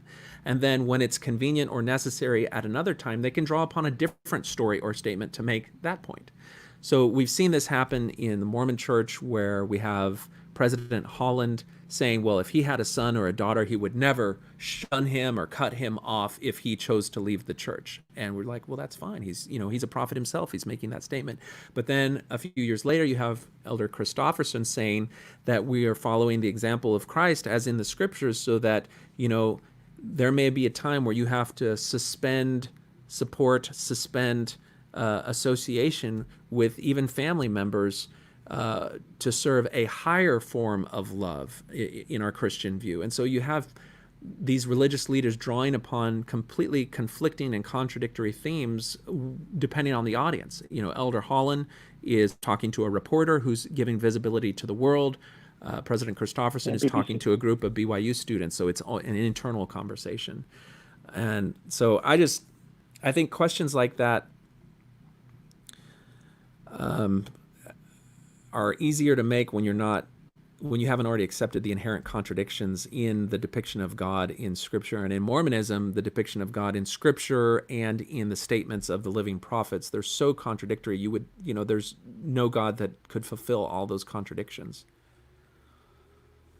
Yeah, because like speaking of like contradictions and stuff, it's like when you read in the Book of Mormon, I believe it's like in Second Nephi, where it talks about the curse, right? I know that there's a lot of controversy behind it, that they say, well, it's not the curse, it's the mark, and somehow there's a difference. But then like if you keep reading in a few chapters over, it talks about how God loves black, white, free, bonded, whatever, and it just kind of like poisons the well a little, because it's like, okay, well, now you just, like a few chapters down, you were just saying how it was a curse or a mark or whatever you want to put it, and now you're saying that you love everyone, and it kind of muddies everything up, because now it's in the eye of the beholder, right? Because now you're dealing with certain translations and idioms and whatever excuses, and it's just kind of like it makes it hard for someone like me, for example, to really see, because like I'm curious, and it's just like, well, let's say it is true, but let's say it really is the curse. Let's say dark skin is a curse. Like, why would it be moral for me to follow a God that believes that? And why would it be moral not only just for me, but for you to follow that? And what's stopping you now, if he thinks that, what's stopping you right now from like doing that, the same thing, or saying things about like dark skin being a curse? Yeah. So it just makes me like curious, and I've also was wondering like what your opinion is on that whole curse mark thing. As a Mormon, did they teach curse or mark? Is there a difference? Like, well, is I it think all that just kind of yeah, I mean, right now we exist in a world where the church has never said that the ban on black people holding the priesthood or entering the temple was wrong. It's never said that the ban itself was wrong. It has only said that the reasons that were given were wrong. And so what that means is that back in the era of segregation, you could have put a sign that said, no, whites only, no colored people, above the temple logo on every building, and it would have fit just fine in a world that had segregation based on racial grounds. It is by definition racist in that it segregated some people able to enter the house of God and to feel the security of eternal families, and other people who were not. That's without even exploring the reasons for it. It is inherently segregationist. And so if you're going to defend the church today, it's really difficult to do, because you can say, well, the church has disavowed all those folklore about curses and less valiant spirits in the premortal existence. But what you cannot do is say that the church has acknowledged that the ban itself was wrong and should never have taken place. And that is that was a focus, if you remember a few years ago, when I created a satirical apology about what it would look like if the church actually came to terms with its racial history and talked about it as frankly as possible from the highest level of authority. It would have to have acknowledged that the ban itself was wrong. And the ban itself was the result of racist leaders intermingling their own personal bias and prejudice with the will and law of God. And the church today has never done that. It's never gone to that extreme. But we all have a sense of what that might look like because of what that apology was. And regardless of how you feel about how the apology was put out, what it did do is it gave us a standard of sorts that we can look to. Anytime the church does something on the subject of race, you can compare it with that satirical apology and say, well, does it measure up to this aspirational and yet fictional standard, or does it fall short of it? And I think, if the church is ever able to make some progress, that apology is sort of kind of the lowest bar that it would ever have to confront. And, I said at the time when I made it, I'm just a guy with a computer and a blogger, and it's just me. If the church has whole teams of people who have wrestled with these issues for a long time, they could do so much more and so much better if they chose to do it, but they haven't to this point. So my take on the question of the curse is that it was simply repeating the standard scriptural justifications for racism that were prevalent in America at the time that Joseph Smith and Brigham Young articulated it. It didn't really add anything to the religious conversation. It simply repeated the same tropes that were found in other denominations.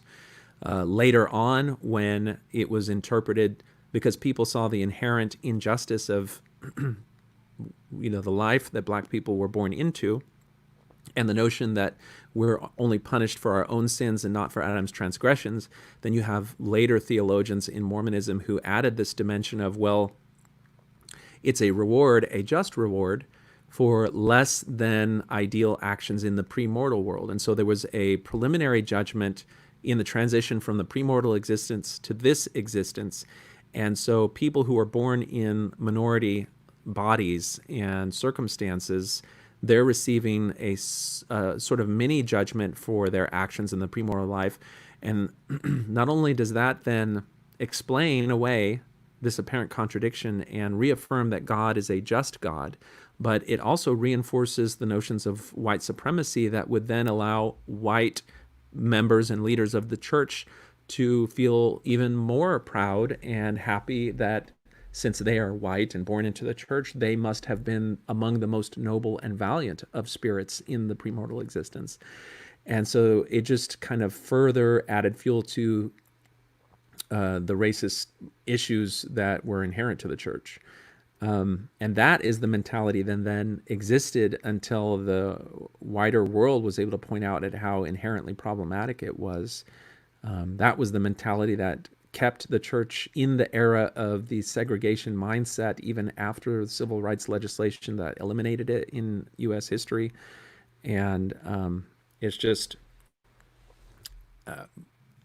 an aspect of the church's theology and history that it's hard to wrestle with. There's a book written by Joanna Brooks that was just published yesterday or just released yesterday called something like White Supremacy and Mormonism. And it's a very provocative title because you're using the term white supremacy and Mormonism. And I think most Mormons today would say, we're not a white supremacist group. We've never, we've stood against racism in all of its forms. I know because the leader told me. But that just reveals that they haven't yet looked at the history. And one of the things about this book by Joanna Brooks is that it really takes a hard look from a faithful perspective at church history and talks about some of the sins and some of the heroes of our past who were not prophets and leaders of the church. And she's doing the podcast rounds now. I think the Cultural Hall has an interview with her, and Gina Colvin at A Thoughtful Faith has an interview with her. So definitely check those out. It's an important conversation to be having. Darren Smith and myself have done a number of podcasts in the past on the subject of race, and we're hopeful to be able to have a conversation with her about her book. But I don't know if I can make that happen. Yeah, I believe I did see one of those podcasts with I believe it's called, I don't know her name. I just know her like YouTube maybe or her social media name, like the Mormon Mommy, the one that I don't know if you were there. I know that I saw your logo at least, but I don't know if you were actually like. Yeah, I think, that was a while ago. That was, and I think she references this in this book where there's a segment of Mormonism that has really latched on to white supremacy statements. And that one, her provocative statement was that as white people, we need to start having more babies or else the nation is going to be overrun by minorities. And she was standing really hard behind that. And that has allusions to what was, and really kind of continues to be a Mormon principle, which is that there are righteous spirits in the premortal existence that are simply waiting to enter righteous Mormon homes. And that idea you can find in the statements of early church leaders. It was famously lampooned in the Book of Mormon Broadway musical. There's a really controversial scene in it where the people reenacting the saints as they went into Utah, the next mode was to have lots of big Mormon families so that you can, have righteous Mormon babies, and that, is drawing on those themes. Well, Darren Smith, because he's so keen at zeroing in on these issues and pointing out their problems in an institutional and systematic way, was able to get her to talk with him a little bit about it. And it's an interesting back and forth. I facilitated the dialogue there just because I had a platform to do that, but I wasn't part of that discussion. Oh, okay. But yeah, I thought it was just very interesting because I know that I'm studying theology and also philosophy, and I just find it kind of interesting when I do talk to a lot of the Mormons, or LDS, I guess, that they,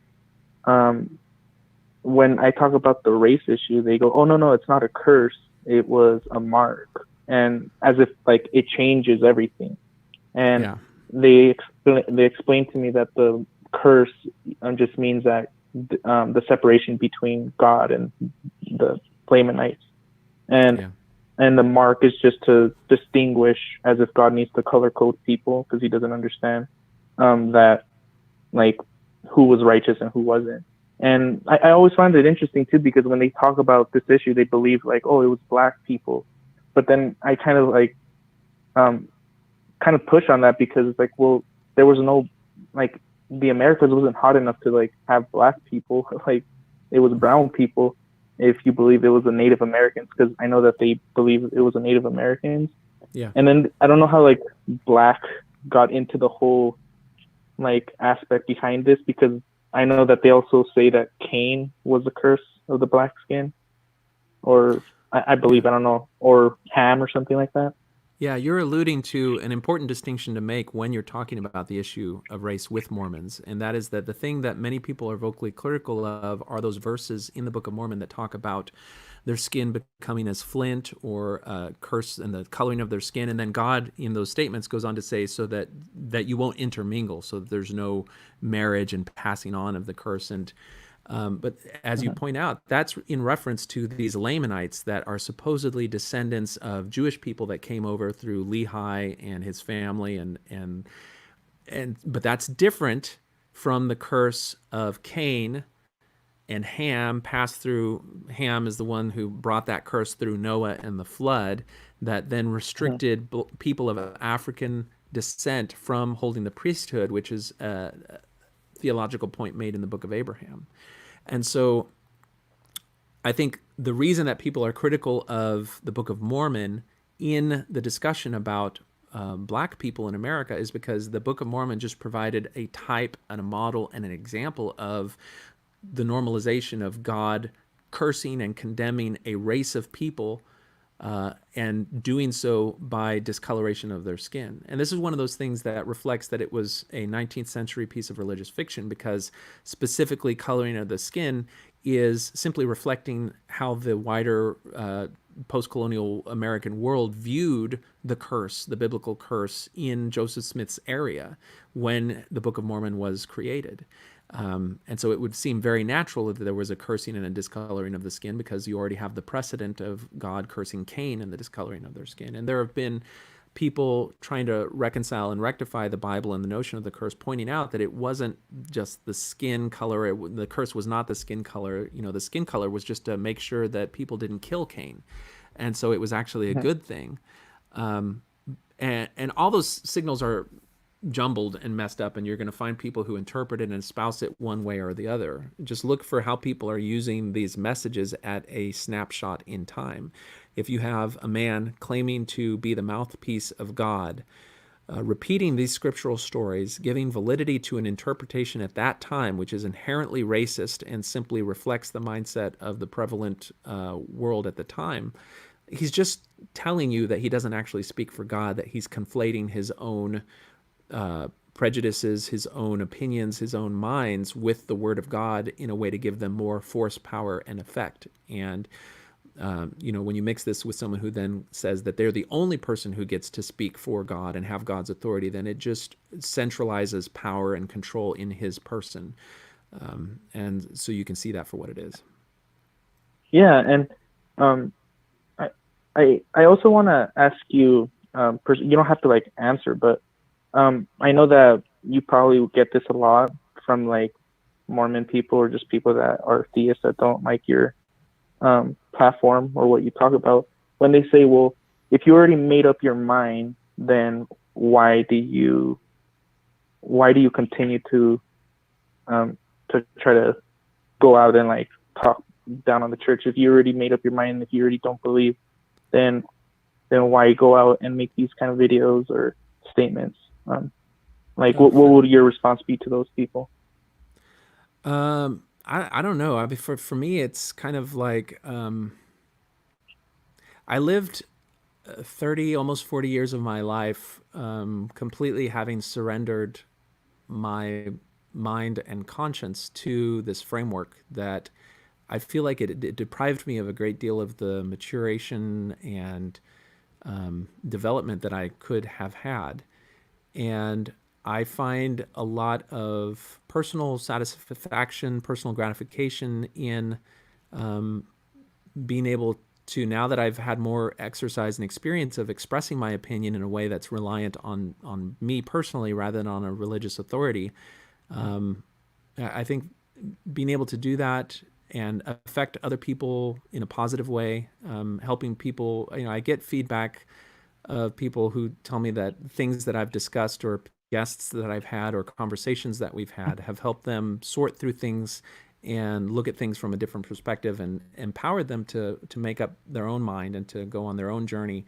Those are, I think for me, they're personally fulfilling. I do get value of that in my life, and of all the different things that I could then say, well, what is my hobby? I didn't really have any hobbies other than video games before I started having these conversations. And, as long as I continue to find the conversations interesting and compelling, I'll continue to have them. This isn't the only thing I do. I have a profession and I have a big family. I've got a fantastic woman in my life and her family.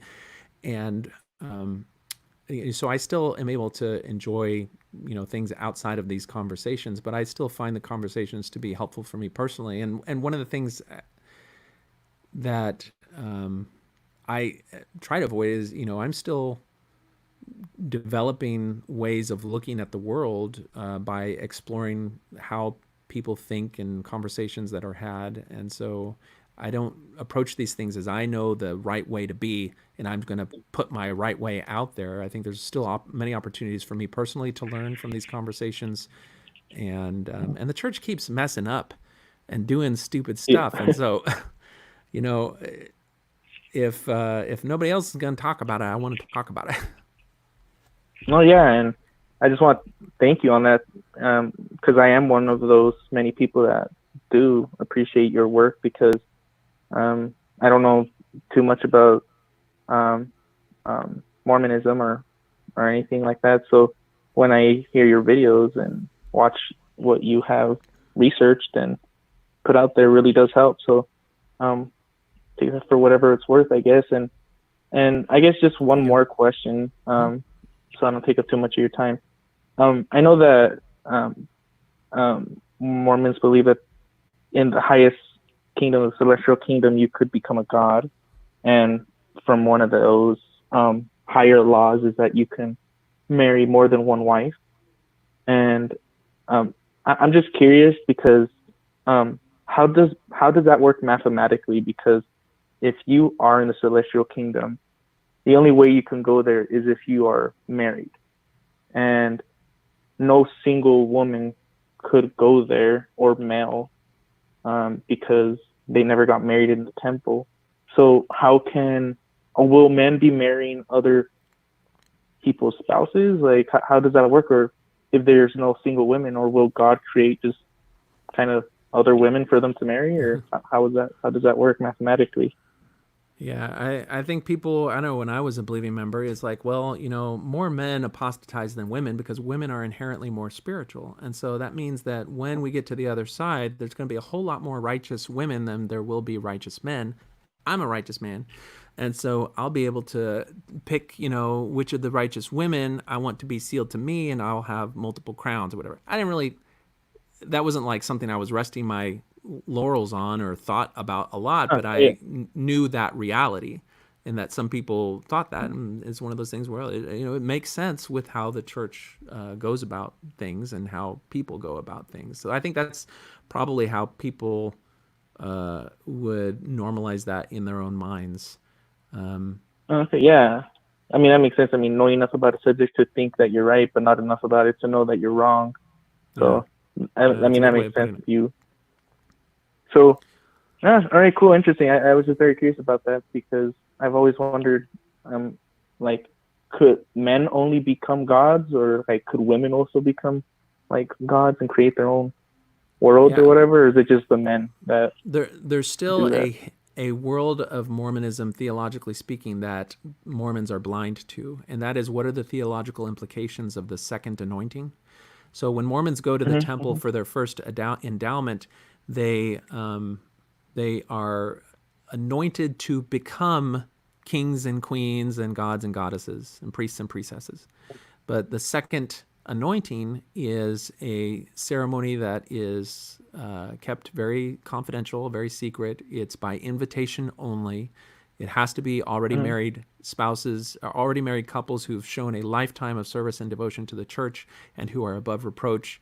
They are secretly invited to attend the temple, and then a ceremony they are subjected to and they perform that nobody else in the church who hasn't gone through that gets to go through it. And then they are instructed to keep it as the most closely guarded secret.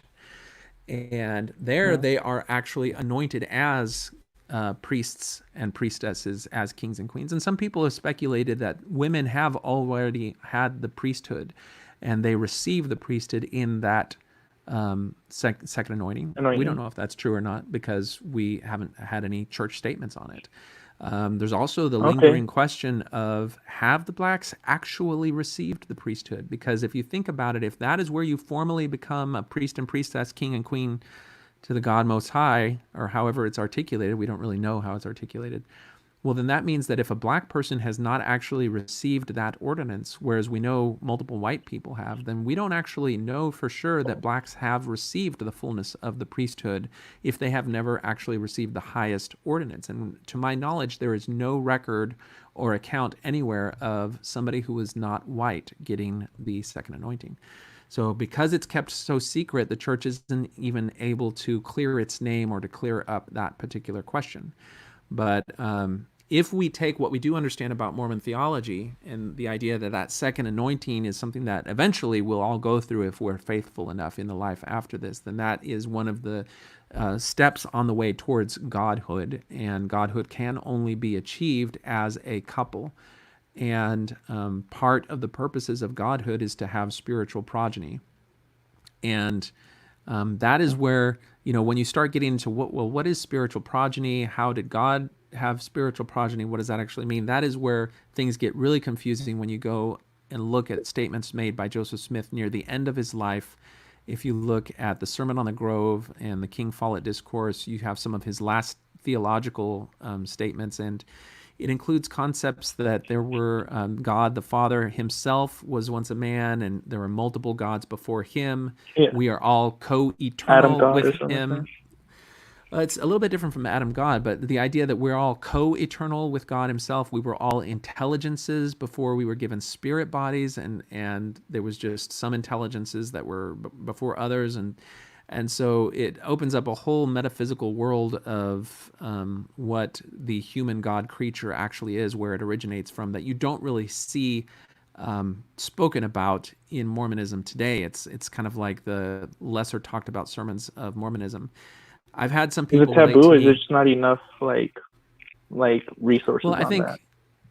Yeah, I mean, we have an account of those sermons that there's no reason to discount them any more than any of the other sermons that were recorded by the same people they're just parts of theology that they would say, well, since Joseph Smith died shortly thereafter, he didn't get to expound on it as much. And since it blows open the whole notion of what and who God is as an eternal being, it's diminished and put on the, they don't even talk about it.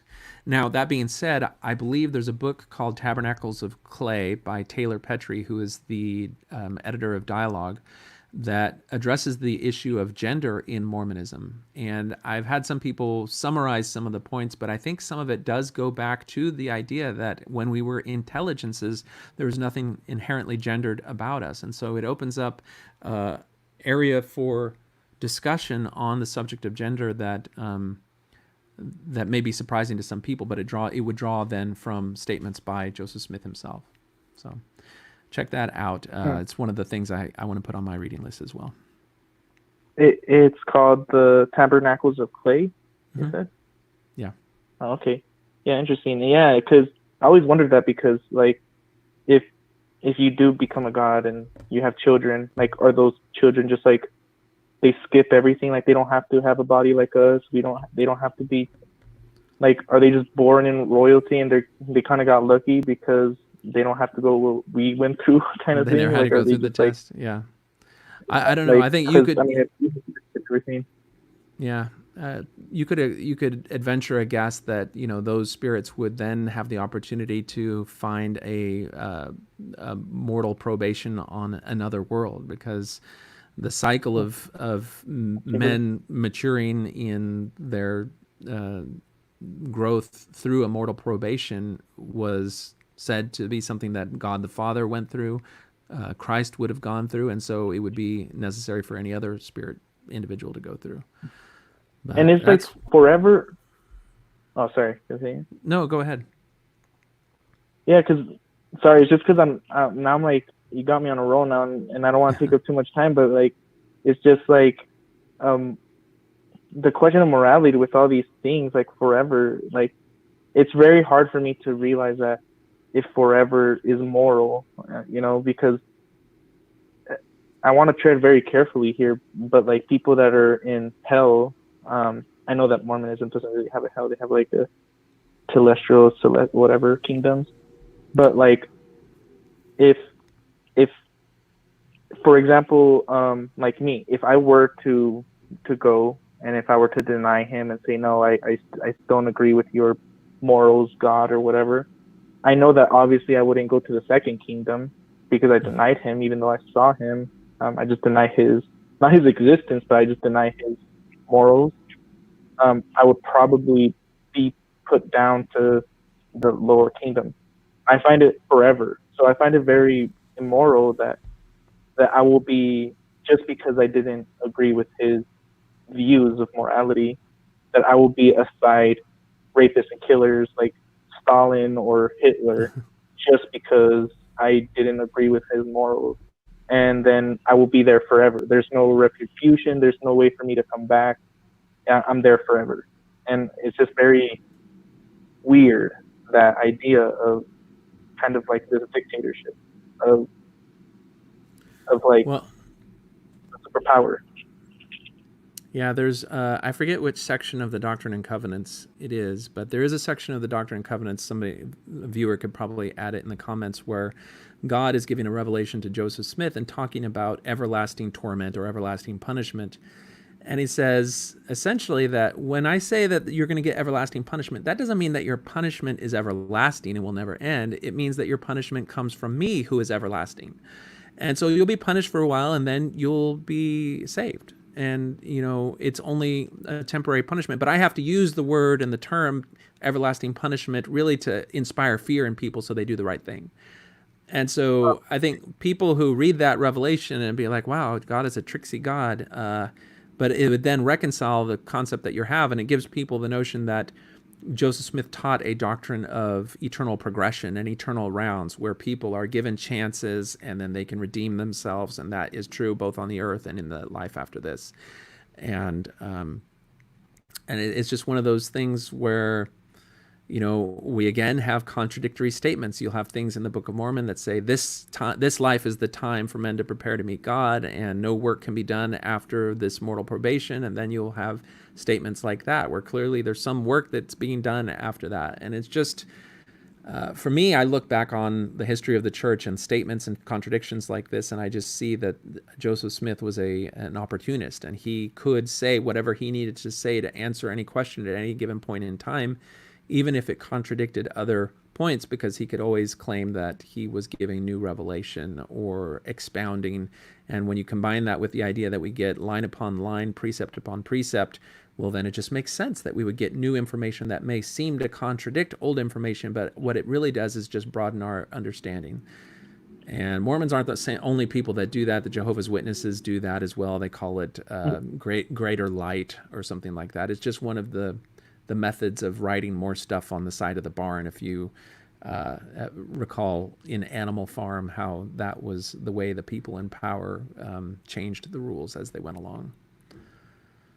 All right. Well, very interesting. Thank you so much. And yeah, again, like I said, just your videos really do help, and just keep up the good work. Well, thank you very much for your call. Take care. All right, so thank you, Samuel James Pinson, for giving us the quote. It looks like it's from D&C 19, verses 10 and 12, where it talks about endless punishment being God's punishment, not endless as in eternal. I wish I could take more calls, but I do have to sign off for now. So until next time, where maybe, hopefully, cross your fingers, we'll get a missionary to actually come and give us a little bit of insight into the life of a missionary in the realm of coronavirus. But until that time, this has been Talk on Things and Stuff. Take care.